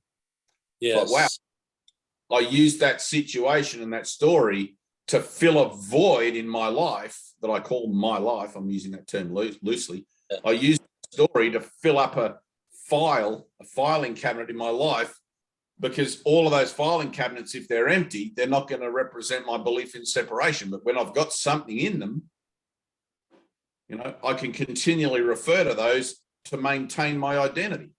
Yes. Yeah. Right? Letting go of your identity is a bitch. Who the hell wants to do that? Like the Sufis call it the death of the ego. It's like, does anybody get up in the morning and go, right, I'm going to die to my ego today? Maybe 2 in 10,000. Today I'm going to jump out of bed and like throw myself on the sacrificial altar of love and disappear forever and never having existed. Like, that sounds like fun. Not like whoever does that. But that's like I was saying, you know, like you see the value of the goal. You got to see how all the pathways of the world are the same, or you're never going to want to. Right. It finally, I said to myself, you know, what is it? And this was, you know, for my healing. I said, you know, you're never going to kiss anybody again. Nobody's ever going to hold your hand. You know, nobody's ever going to tell you that they love you. And it's like, once I got like, that was the catalyst I needed to be okay. Once I said those things and felt what it was like, I was like, oh, I'm going to be okay now. You know, I'm more than that, or I don't need that, or it just felt good to throw those out there. Right. You know, it was like the saddest thing, I thought, because there's so much conditioning about, and I'm not really big into like falling in love and long-term relationships or this, but it is nice to have this sense of, you know, this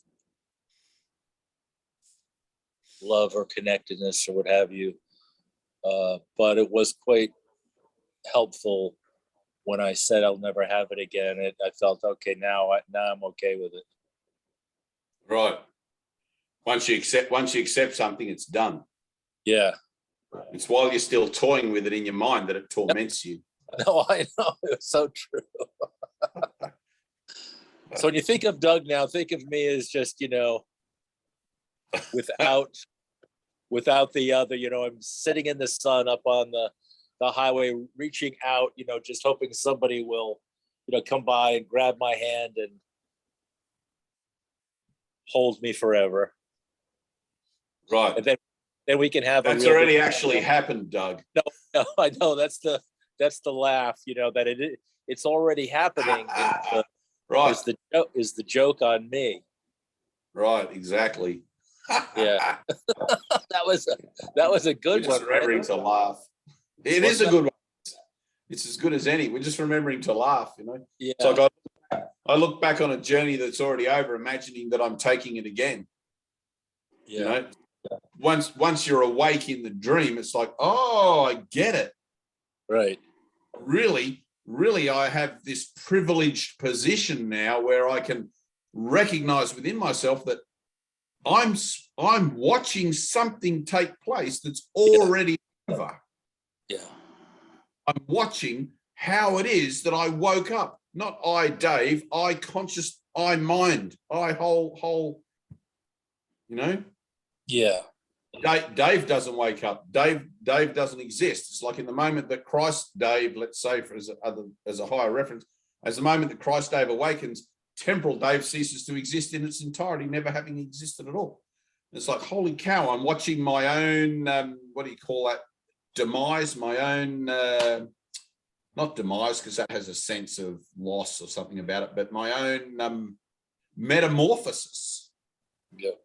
You know, from Homo sapien to Homo illumina. It's like a butterfly. I'm watching myself go into the pupa as a caterpillar knowing that at some point it's inevitable that I come out the other end as a butterfly, right? Even before I go into the pupa, it's already a given. It's already a given that I was destined to be a butterfly. That's how beautiful it is. I'm seeing something that's already happened. It's like when people are running a race, in the Olympics, and they run around and around whoever comes first. It's like even before the guy fires the gun, the race is finished. Somebody won. Somebody did it. Somebody crossed the line first. And all of the people in that race who came not first allowed that person to be first. So really the whole group of them ran across the line together. See how that works? Yes. Right? Without everybody else, that guy that came first is pointless. Came first against what? With who? What's the big deal? So it's like Jesus already resurrected, and he said, what's occurred in me is inevitable in you. The Holy Spirit will come upon you. Your time will come when you will also undergo this metamorphosis, this transformation. You will put on new garments.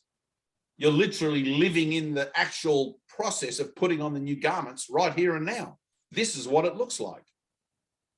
We don't have fish and loaves and that. We have all these other different foods now, and we don't have robes. We have other clothes and things. But this is what it looks like. A Zoom meeting. Do you think Jesus would have foreseen this Zoom, this technology, this whole thing going on where, we're literally like the disciples all wandering along with Jesus going, do you know what he's talking about? I don't know what he's talking about. What's this forgiveness? And then maybe we'll apply it. We're literally like those guys.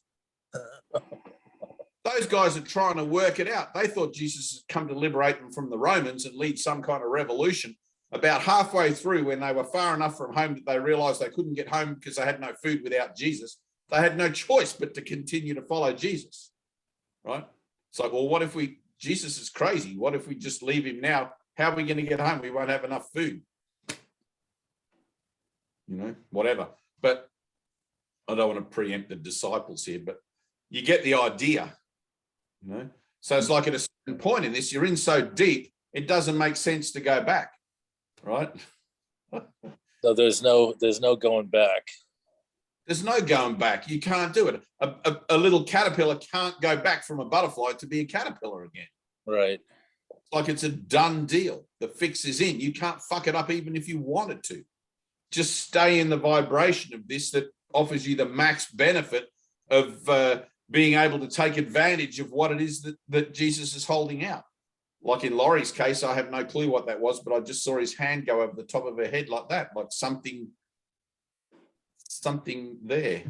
I'd be interested to rewind this Zoom when we see if I see it again. I don't know. Maybe it was just. I remember once I was sitting, my friend Josie, I'm pretty sure it was Josie. She's on my friends page in my list. I was sitting at her place. We went out together like as a relationship thing for about a year or 18 months, whatever it was. And I used to go to her place for coffee, right? We'd go and have coffee, whatever. And she had this thing, like she was kind of like a visionary. She had this thing. We were both attending the Senate together, and everybody's going through this stuff and having stuff going on, releasing and healing and visions and all sorts of miracle things. She would have this thing where she would see things, right? Like one time she came and called me. I don't know why she called me, but anyway, she was guided to call me. She said, there's a ghost in my daughter's bedroom. She had a three bedroom apartment, upstairs, downstairs thing. And so I came and like, what the hell do I do with a ghost? I don't know nothing about ghosts, right? I'd seen The Exorcist, but so I said, okay. So I went to her place. It was after meditation. I went to her place and we're having coffee, whatever. And her daughter, Jamie, was, actually, I think her daughter wasn't there, but there was someone else there. I can't remember who it was. And I said, all right, we've had coffee. I said, well, let's go have a look at this ghost. I said, is the ghost still there? And she said, well, I can't actually see a ghost, but there's a cold patch in the room, right? And I walked into her daughter's bedroom. The three of us went in there. And sure enough, right in the middle of the room, there was this like icy cold patch of air just hanging in the room. And I got a shudder. I walked through it, and I, woo. I didn't know that it was a ghost, but I just felt, when they say someone walked on my grave and you get that tingle up your back. It's like, I felt that. It was so strong. And I said to her, close the door, and we slid the window shut. We're living in the tropics. You've got to have the doors and windows open because let the air through. And we turned on the lights. There was a lamp in the room light. We turned on the lights, and I invited whatever the energy was into my own association so that when I went to the next meditation, I could release it into the light. And it actually hung around with me for quite a while. Wow. It's like the next day, or it might have been 2 days after, I was walking up the beach and Josie was coming the other way, and she was about 150 meters away. We used to go up and down the beach from town back to where she lived because it was easier than walking through all the streets, you know, of Byron Bay. We lived right on the beach. And when she got close to me, she said, I had this feeling of being followed around. I kept feeling like someone was following me. She said, where did that person go that was with you? And I said, what do you mean? And she goes, there was like a little child with you, a little Aboriginal boy or girl, whatever, following you along, and then they just disappeared. And that was the energy that I felt. And then we found out later that her apartment, like there was a complex of about 8 apartments, was actually built on the side of an old burial site for Aboriginal people. Oh, you know? God. I know. It was so bizarre. But I remember taking that energy of that idea and that whatever it was into session one day, and we did a light session, and I felt it leave. I felt that like that person or that child had been released to the light and whatever, and it was a very nice feeling there. But I forget why I'm telling this story now. Something you said. Prior to that, I would go there for coffee. Oh man. Anyway, it's gone. It's done. Tina might remember. But there's all these sort of things goes on anyway. But I've lost that. It's like, what? Tina, your turn. Your turn to put my finger on my nose.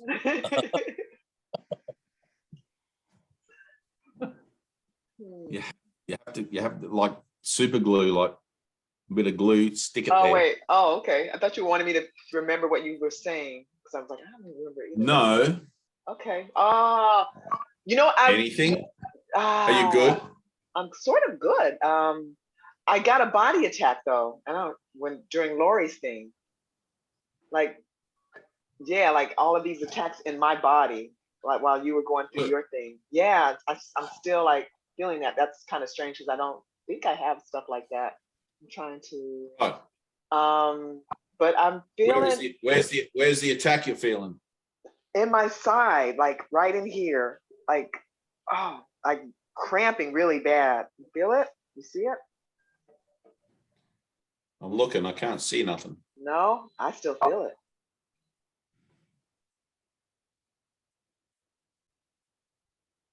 And it's gone. Nope. Anyway. Looks clear to me. Yeah, I feel it.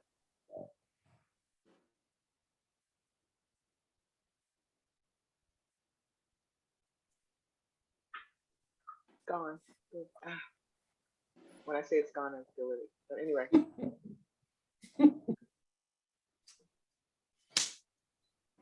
But yeah, while she was having her release, Right. I was feeling that. Well, but yeah, when you story, isn't it? What's that? Yeah. We all have the exact same story in different way. Mm-hmm.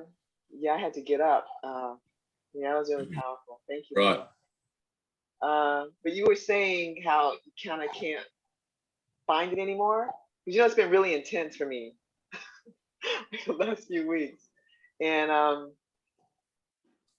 it's like I kind of can't really, I know like what has happened, like the story and what you've given me, but I can't really find that right now. Like I can't really. Good. Stop trying to find it. No, I don't want to find it. Oh my God, no, I don't want to find it. But it was when you said that to her, I was like, oh yeah, that's right. Just right. like notice like, oh, I don't really feel that. And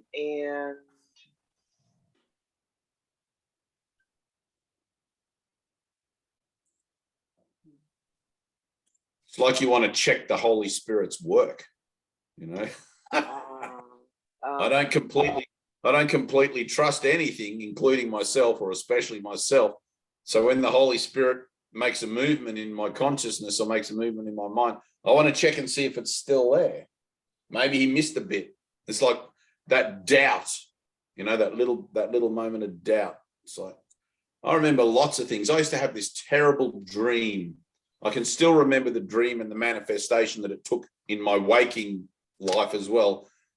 And I ended up going to see Ted about it one day. I sat down and he just started laughing and we went through a few things, but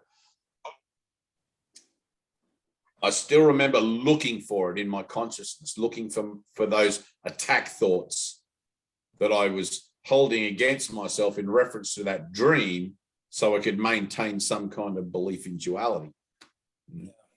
But well, you reminded me of it when you were talking to her. It reminded me, like, right. Oh yeah, it was intense. A couple of days ago, and a couple of days ago, Right. you sent me that tattoo, and when you sent me Right. that tattoo, I was in a place, and I was in the park, like just having finished doing yoga, and then on a meeting at my job, and there was like this really strong like contrast, and I reached out to you because it was like this something in this. It just doesn't. It feels like there's this real strong split, and you said that I needed to be specific with my prayer because I was like, what is this? Like I see this freedom in this tattoo. I feel this freedom in this space, and I feel this like we're talking about. It's the sales training. We're talking about like our warrior names and competing against each other. And I was like, oh, this doesn't feel like, is this me? And when you just said you need to be specific. And I felt myself defend myself. And I was like, don't defend yourself. But I was like, I have to. So I did. I was like, well, I always pray, for the healing of my mind. And I knew that was a defense, but my mind split. So I did. I defended myself. But that day after you sent me the next thing about the Matthew, the tax collector, about the faith, that day I felt like I was praying like my life depended on it. Like you said that the prayer is for the healing of this mind that believes in separation. And what I'm seeing is kind of like the results of that. And I won't know that anything has occurred until I see something. So I need a miracle. I need it to be miraculous in a way that I can understand. So that day, the prayer was so strong. And a friend of mine reached out to me and she was going through something. And I was like, well, the only thing for me to do right now, I feel like there's all these other things that need to be done, but it's to join with my brother. Like this is what I'm asked to do, is to join with my brother. So I did. And she was reflecting back to me so much. And I knew it was my mind reflecting back to me, this world, I need the world to be better. And I'm like, no, I'm praying for the healing of my mind. And she's like, I need kind of like the reversal of cause and effect. Like, no, once my world is better, then I will feel better. And I was like, no, I want the peace of God. I want the peace of God and the healing of my mind. I don't want to be distracted by this world. So it felt like this really strong distraction was like coming for me. And I knew I was only meeting my mind. This was only my doubtful thoughts that I was meeting. So, and when I met with her, I was like, I would love to make you feel better, but I cannot risk what's going on right now. And, I have to join with you, like with this declaration that there's only this. This is all I want. I don't want anything else. So I can't play with you right now. Like I can't. So if we're going to meet, it has to be like this. So that day just felt like a really strong, like. That's good you did that. Yeah. And I remember you told me that story too once before, because I have these opportunities. People want to tell me things, and you told me that same story about, is it Adele? So I've been really using that when people like want to speak to me about something, and I've just been listening to them, and knowing that this is just my. Oh, and even today, but I want to finish this thought first. That I'm just listening to it. And before I offer anything up, it's like, do you want another way to look at this? Or do you want to, is there anything that you want to do other than talk about it? you know, and then offering just that. But anyway, it doesn't even really matter anything that I say, because it's really just, I'm healing my mind. And today someone reached out to me, it was so beautiful, to tell me about someone else that has cancer. And she says, Tina, do you have anything to say to that? And I said, the only thing I can say right now is that this is about my mind. You told me, like, first of all, if you're going to tell her anything, it's like, there's nothing for us to say to her. Like, there's being something presented right now, like a separation being presented right now. So there's only the healing of our mind. And now you brought it to me. So now I've got to heal my mind. And that's all that there's to do. Anything that comes, so that's all that there's to do, is just to heal our mind. If anything comes out of that, that's what comes out of it. But I have to heal my mind. So you gave it to me. So now that's all I can do, is just pray for the healing of this mind that believes that there's a spot where God is not, you know, where cancer can be something other than the goodness of God. So anyway, that's just how I've been feeling, is like that really strong. And so it didn't even occur to me until you were talking to Lori, you know, that there was a spot, you know, that there was anything going on. It feels like there's lots of just, I'm going to my family's in a couple of weeks, so lots of things are being kind of wanting to distract me away from that one single prayer that you said. Like, it's just, that's the only thing. But there's all these things that seem to be like, you need to take care of this right now. And it's like, no, I need to pray for the healing of this mind that believes that there's all of these dramas. So yeah, so grateful. I'm so really grateful. Good. I'm grateful, Lori. Like, yeah, I'm just grateful. And Doug. And yeah, it didn't occur to me until, and now my body's like trying to, your body, pay attention to this. So yeah, thank you. I'm feeling, thank you, brother.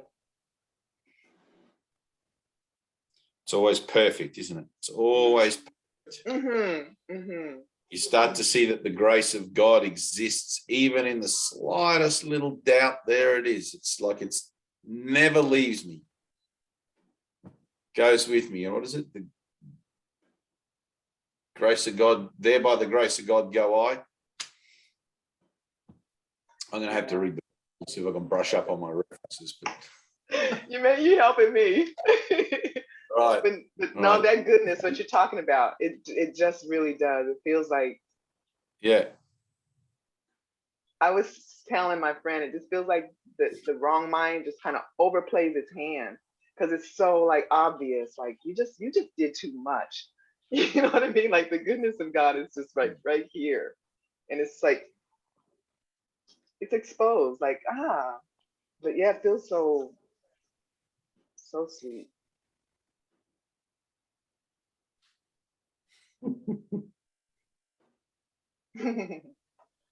You got to value the goal. If you don't value the goal to the depth of integrity that you're capable of, to that full depth of integrity, you'll get caught up in out there. You'll forget to accept atonement for myself. You know, I'll forget, like, hang on a minute. I have to really, and sometimes you see it in retrospect. You know, it doesn't matter. I mean, you'll see it, but it's always better, like you caught it in that moment. It's always better, I find, if you catch it in the moment, because your integrity with how you're feeling is, you can't doubt it. You can't deny it. It's like, no, I either feel upset or I feel joyous or I feel whatever it is. It's like anything that distracts you out of that sense of perfect inner peace. Yeah. If you're feeling joyous, you can be absolutely certain it's always at the expense of something else. You know? If you're feeling doubtful and fearful, it's always going to be at the expense of something else.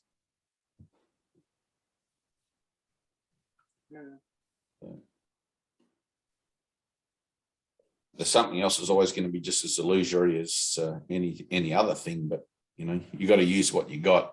You got to use what you're given. You got one story. Let's transform it. I'm the author. This is my story. It's been playing around and around for so long. It's like, it took me so long to write that story. I don't want to go back and do the editing. It's like, it's a perfect story of suffering. It's like, I mean, it's always a really good reason to go, but. You know what I mean? Yeah, The mind goes, there's always a. but it's like when you kind of, like you said, I want like to write you got a new nowhere to story go. now. Yeah, like you Right. can't, like it's kind of, once it's exposed and you know, like this sounds like a really good spot where I can say in this instance, but like I can't, you know? No. Yeah. Until I did. Until I did. By the grace of God. Mm. Mm. At some point, you have to include God back into the equation. Thank you, Father. Yes. I can take credit for nothing. Nothing. God is the doer. I'm just the dumb klutz that gets used to sweep up the mess. So grateful. I'm so grateful. So grateful. So don't adjust to your pain, Laurie. Right? I'm giving you that as something I need to learn also. All right? It's a constant. In this world, you have to always be vigilant. Right? There's never a time. It doesn't matter whether you reach enlightenment or don't reach enlightenment in this lifetime. It's important, but it's not the most important thing is your mind training to get your head straight around things. It's like, don't adjust to your pain. Let yourself feel it. If you're telling a story, you know absolutely for sure that it's because there's pain attached to it. Pain can take any form. It can take joy as a form. You know, it can take you being happy. As long as that happy or that sad is externalized, my body, my friends, my situation, my whatever. So the only joy that I want is the joy that comes from the grace of God in me as a recognized active thing. I walk with God in my heart and in my mind. All other reasons, forget it. It's kind of like a better proposition to be joyous. Like people who give to charity and do good works and that's fine. That kind of makes you feel good. But if it makes you feel good as offsetting yourself for feeling bad about not doing it or you know, then it's false premises. You know, it's like that should be done. Things like that to help your brother and be the good Samaritan should come automatically without even thinking about it. You know, it's like that should be the nature of the mind, to be in service, to see everything as an action of worship, as an action of the give of the grace of God that is within you. You know, and if you don't give it away, you'll lose it. You got to, it's not that you can ever really lose it, but you'll lose sight of it within yourself. You know, you've got to keep giving it away. Just keep saying, yes, yes, yes, yes, yes, wow, and thank you. Yes, here I am, yes. You know, even if you think that yes is going to entail something that you possibly have no idea how you're going to fulfill your obligation to the yes, let it be miraculous. You know, everything's going to be a leap of faith. Everything's going to have to be something that's seen rightly as always calling you forward, calling you back into the light. Take another step, Laurie. Take another step, Laurie. Here, Laurie, here's this situation. You've confronted that one. You've done some healing there. Now let's look at this one. So it's like if you imagine a pie chart of all your relationships and interests and everything in the world, your footprint, right? And it has all these separated parts. It's like in the part that involves you as a little girl being told whatever, that part's been addressed. Okay, that part's been addressed. It's been looked at in the light of healing, and it'll do whatever it needs to do now, right? You don't have to be concerned about that part, but you can rest for a minute and then go on to the next slice and the next slice. So all of those relationships and all of those things all begin to line up to point to the center of the pie rather than being separate pieces that seem to be a bit for me and a bit for you. They're all one. They're all me. They're all my pie. I don't know if that makes sense, but all your relationships and things start to line up. You know, and we call that healing. It's like prior to the idea of forgiving myself for what never happened, confronting that paradox, everything was just whatever it would be. This bit of pie, you know, like pizza pie, you know, this one has too many olives. I don't like olives, and you externalize it. And this one has anchovy. Yuck, I don't like anchovy. And I'll project that out there. I like the one that's just cheese and pepperoni. That's my favorite. I'll have all those bits. And then, you know, as if you could somehow separate it out. all those pieces together make what the pizza pie is. As soon as you start to decide how it ought to look, that's no longer pizza pie, it's something else. It's a piece of pizza pie. You know? It's like you got to allow the olives and the anchovies and everything else. It's like, okay, I'll put on my big boy pants and I'll eat the olives. I'll stop externalizing blame for the olives on that person or that situation. Those people are just playing a part for me. You know? And you get to see that, you know, there's gratitude. Thank you, God, for these people that have played that part for me. In the journey of my soul, there is a valuable catalyst, a valuable lesson that's been presented through that story. It's not until you're willing to forgive yourself for the story that you're going to understand what the catalyst is. Because otherwise you're looking at it from the wrong side. You're looking at it from the separative side. So forgive it first, and then you'll see what it was hiding. It's like the idea of I'll see it when I believe it. It's like, no. You have to believe it first, and then you'll see it. You can't have a miracle whilst there's still doubt in your mind. The miracle is asked through the perfect prayer, through the doubtless prayer, the prayer of the heart.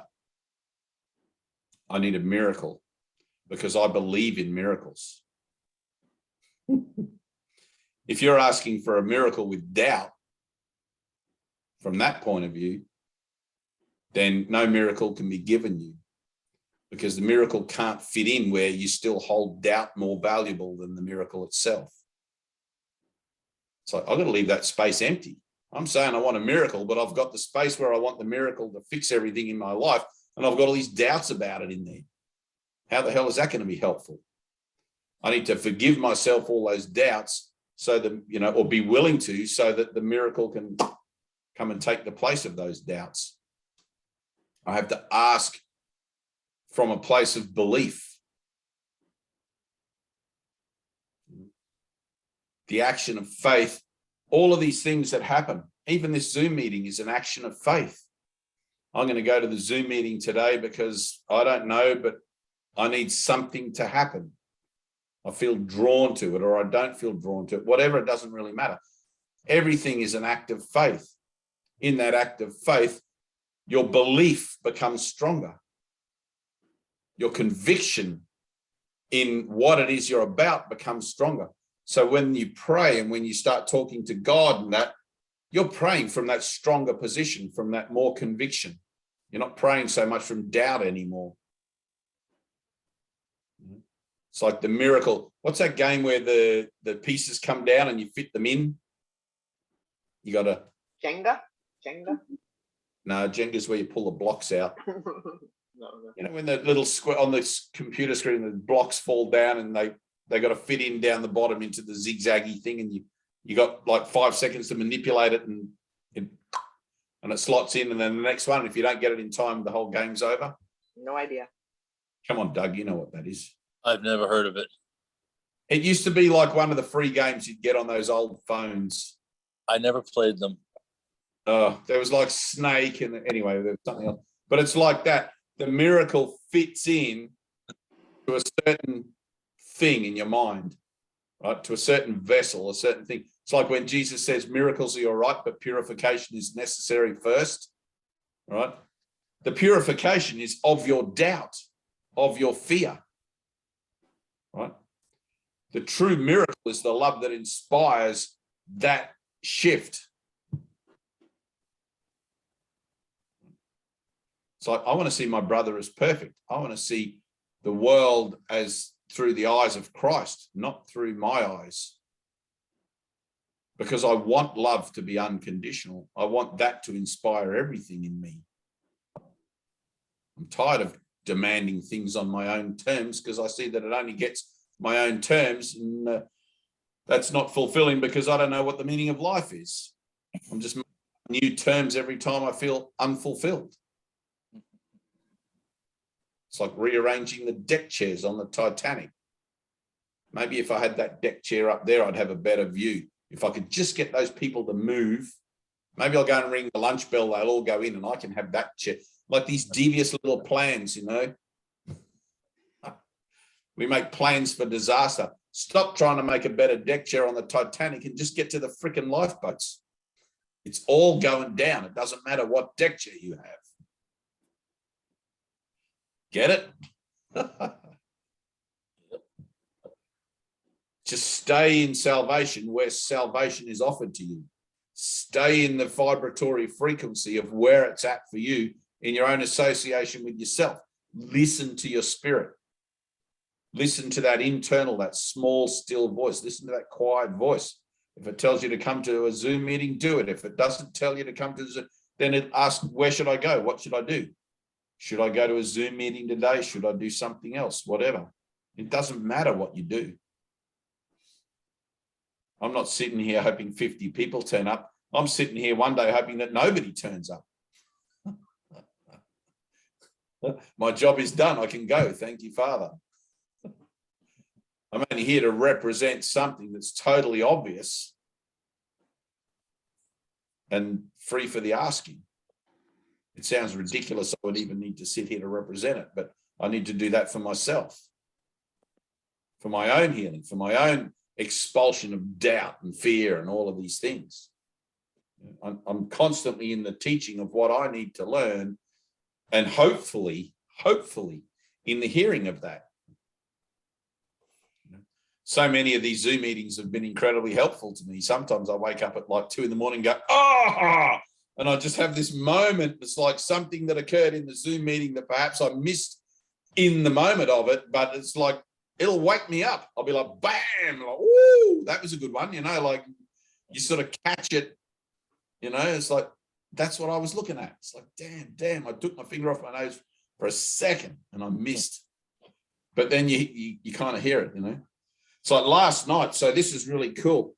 Last night I got shown a few things. Tina, I got shown this whole, I think it was last night. Well, last night was the light, definitely. So last night when I was going to bed, usually I'll have some kind of light experience, like there'll be some kind of flash of light or whatever in my consciousness. It happens all the time. When it first started happening, it was like, wow, what was that? How do I get more of that? Now it's just so often that it's just like, you know, like, and this whole thing goes on. I don't even think about it anymore. It's like a kid with a tick, you know, you're like, you just kind of get used to it. It's just there. It's part of your thing. But usually, I don't know how to talk about this. So usually, have you ever been swimming in the ocean and a big wave picks you up and it just like dumps you into the bottom? It's like, and everything's kind of like rough and harsh and there's this jolt and it's like, oh my God, that was a dumper, you know, whatever. So usually that's how the light affects me, right? In my thing. Usually when the light explodes through my consciousness, the reaction through my physical cells is like putting my finger in a PowerPoint. It's like bang, and it's like, ow, that's really rough, you know. Last night when I'm laying down, and it's usually just a quick flash. Last night I'm laying down and I forget the process I was doing in my mind. I always bring whatever I'm thinking back to a singular point, right? So in my thinking, I'm thinking about something, reviewing my day mentally or whatever, looking for any sort of loose ends, you know, sweeping the pyramid. And sometimes I'll find stuff and I have to bring it back to God. It's like, all right, here's something, you know, and I'll sit and look at it thinking, this is just an illusion, only God exists. And I'll hold the two things in my mind, right? So one will be what I think has happened or what I think is going on. And the other one will be the fact that this is just a dream. And one of those things cancels out the other, okay? Because two thoughts that are diametrically opposed can't exist in the same thought frame in my mind at one time, right? So they come together, I bring cause and effect together and boom, my mind opens and the light happens. So last night, whatever it was I was looking at was dispelled in my mind. But when the light happened, instead of being dumped by this big wave, it was like a gentle swell like this. It was so beautiful. It was like this soft, gentle swell of light that just opened it was like a portal opening in my mind just gently and then closing again. The light came out and closed again. There was hardly any reaction through my physical cells. There was like this kind of like just recognition, just this kind of like gentle feeling of, oh, the light, and then gone again, you know. So, but it was really profound. It was really big. And that if you think of it as like a portal opening, it opened way up, you know, like way up. It wasn't just like bam, like it usually is. And the light comes through like with urgency. It was just like a relaxed. So it was really, really, really nice. And in that, what was given to me, I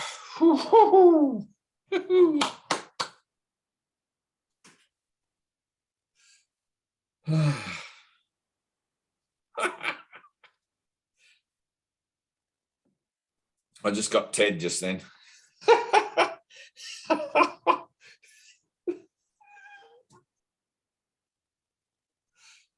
I want to tell you the backstory, but it's going to take me a while. I'll just finish this bit.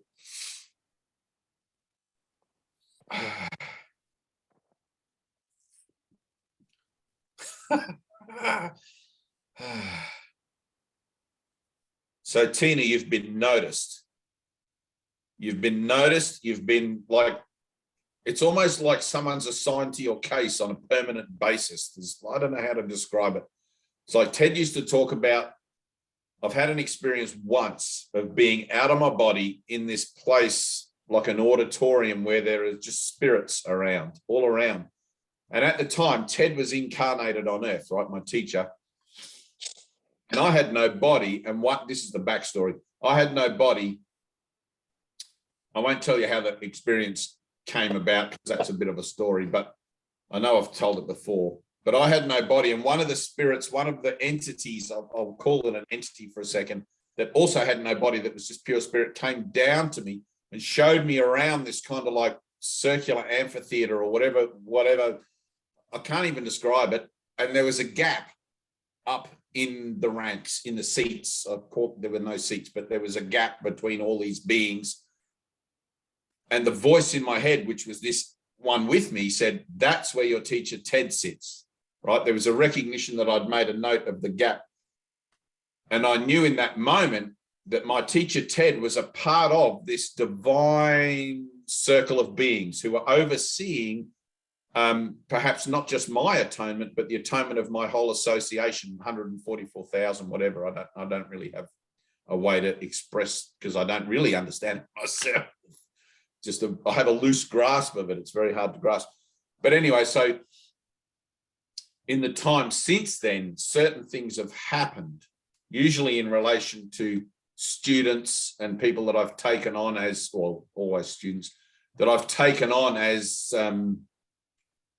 saying yes, right? So when you ask me, can we do Zoom meetings or whatever, and I said yes, it's like I instantly recognize that there's a relationship between you and I specifically, that the universe was asking to be brought together for this reason. And then whatever came out of that, which is this.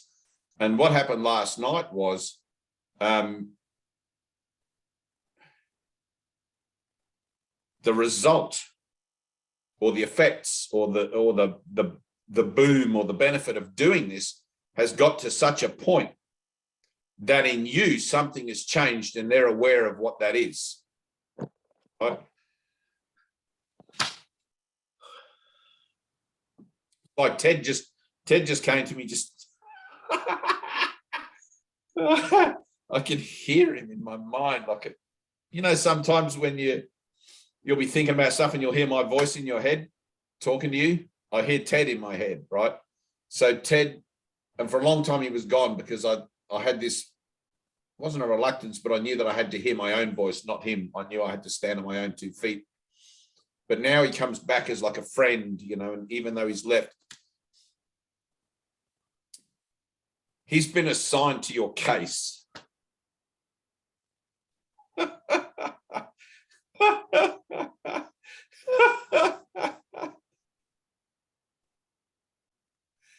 He's been assigned to your case, all right? So you now have a friend in a very high place. That's what I want to kind of tell you. It's like there's more going on for you out of time right now than you're aware of with what you seem to find yourself participating in here. Okay? It's like, remember in when Bill and Helen in the text, and big bird just flew into my window, and Jesus tells Helen, you've been weighed in the balance and found wanting, right? Which means that her association with the material is still not strong enough for her to be able to make good use of the material itself, right? It's still kind of this peripheral thing. So in your thing, you've been weighed in the balance by the tech crew, or I call them the council, because it's kind of to me, it's a more reverent sort of reference, but I don't know, it's not giving me the results of your weighing, but I'm guessing it was good. Ted's been assigned to your case. So. And you can actually experience that for yourself, right? You can ask to know the truth of that, to know the guidance of those elders or those, okay? And you probably should, right? But that's going to take some prayer as well. That's going to take some, the idea of allowing your consciousness or your mind to expand out beyond the temporal framework is something that I would always encourage you to try and do, not through drugs or hallucinogen, nothing like that, but through prayer and meditation, through let it happen. You're in a guided thing now. There's this whole thing, like all of us are, there's this whole thing going on called the resurrection. And no matter how loosely we're involved in it, the very act of being involved in it is going to continue to draw us closer and closer to the center, where we'll get into this kind of frequency of association with it, where we get beyond the point where we're even wondering whether it's too late to turn back or anything like that. There's like this point where our commitment with it has been accepted by us. It's like, I've got nowhere else to go. This is a done, right? Exactly, right? This is a done deal. Once that commitment is made, it's like Jesus says to Helen, make the commitment first. Once that commitment has been made and all the flip-flopping about is kind of out of the way, then we can start to make good progress, start to do, because you're no longer looking for a back door or an escape or a way out of it, or some, maybe I can participate on a lesser level or whatever, or not so intense. All of that doesn't make any sense to do that anymore, right? It's just like, fuck's sake, let's just get this over with. I want it done. I know it's not going to be nice. Why drag it out? It's a journey into fear. What's going to be It ain't nice now. Right. Good. But it's nice to know. It's nice to have these little things that come along the way. So it's like last night, it's like when that dropped in, when that recognition or that awareness dropped into my mind, it's like, oh, I have to tell Tina, but I had to ask first if it was okay to tell you that, because I didn't know if the information was just for me at that point. In my mind, there's always this higher collaboration that goes on, especially at night when I close my eyes and the light just erupts through my consciousness. That light is actually living information, right? It's not just light so I can go, oh, look, the light. There's actually, that's communication from the divine. That light is a constant stream of living information that in this world assists me and you guys in what it is we're about here now. How that plays out, I don't really know. How that plays out and what you're going to do with that, I don't really know. But I know that Ted's assigned to your case. So there is obviously going to be a greater thing going on for you than just you attending these Zoom meetings, right? Because these Zoom meetings have to come to their natural final conclusion at some point. I don't know when that'll be, but everything is a temporary expedient. Everything here is only to bring you to a point of self-aligning, if you like. It's like it's my job to make myself redundant to you. Right? How that looks in the playing out of all these meetings and everything, I have no clue about that. But I know that at some point there's a there's like a going on from this. There's like a new chapter, a new sort of thing that, you know, for everybody. It's like I knew when I was done at the center there and done with sitting with Ted for all those years, that I'd sort of finished my discipleship in a sense, and I was now to be about my apostleship. I was now to carry what I'd learnt with me out into the world and begin the higgledy-piggledy job of trying to represent it. And it was very higgledy-piggledy at first. I fell into a heap many times, but I kept getting up, dusting myself off, and, you know, but that's just how this is. It's like you teach what you need to learn. And sometimes, man, you realize how false you are in this, and you realize how full of shit you are in this. And you just got to keep teaching anyway. You just got to keep going forward, keep trying to take that next step, because it makes no sense to sit on your thumbs, and it makes no sense to try and go back. You know, it's like a baby learning to walk. Oh, I keep falling down. I'll just sit here. Fuck it. It's like, nah, you got to get up, and you just got to keep take another step and another step and another step.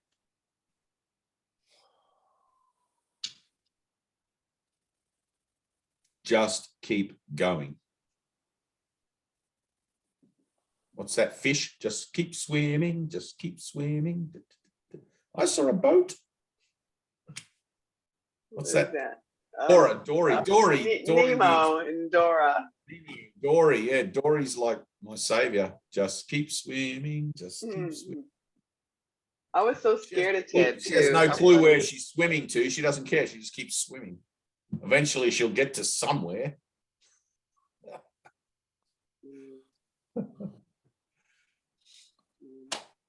All right. Well, I'm done. You guys done? You're good? Yeah. I have a question. Laurie, there's a thing. Yeah, go on. Oh, what time do you meet tomorrow night, and what other times do you meet? I was gonna, Yeah. I was gonna reach out to you. So stick around at the end, okay? Because I know you're not in the chat, so I want to just chat with you real quick. So don't. She's not in the chat? No, I'm gonna talk to her about that right now. Oh, put her in there then, maybe. So. Yeah, I don't know if we're gonna talk about it and see like why not. So. But it's 6 o'clock my time, yeah, or 7 o'clock my time. I think it's 7. What are you talking about tomorrow? Sunday, yeah, 7, 6. I don't know. 7. I don't know what time it is your time. It's well, you're always fine. Tomorrow it's 1 p.m. for the first 20 minutes, and brother pops in. Do the 20 minutes, 1 p.m. And then 2 p.m. is but he pops on early, so you sometimes almost always on Sunday. All right. But I know you're anyway. Let's chat for a minute, because maybe we can get you in the chat, which would be really because there's another meeting too that you could come to during the week, which you probably don't know about. All right. Thank you so much. I feel like there's something else, Laurie. Just hang on for a second. Yes.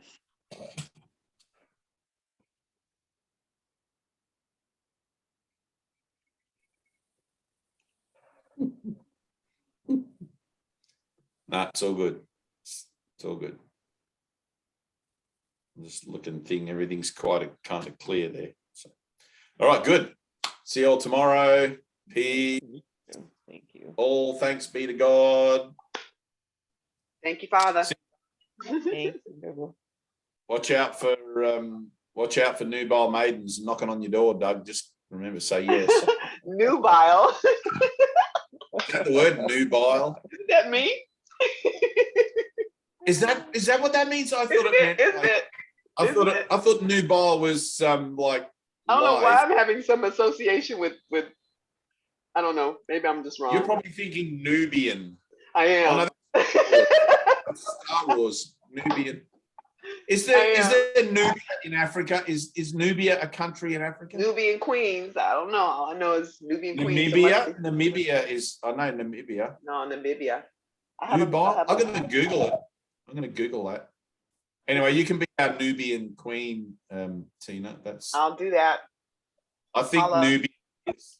a reference from Star Wars though. But anyway, either way. Well, let's check handy Google. Right, you can check that. Y'all my learning. All right, peace and love. Love you. Thank you. Love Love you, and love you. Love you. Thank you. Oh, Doug is gone. He's gone. I'm gonna stop the recording so we can just chat for a second.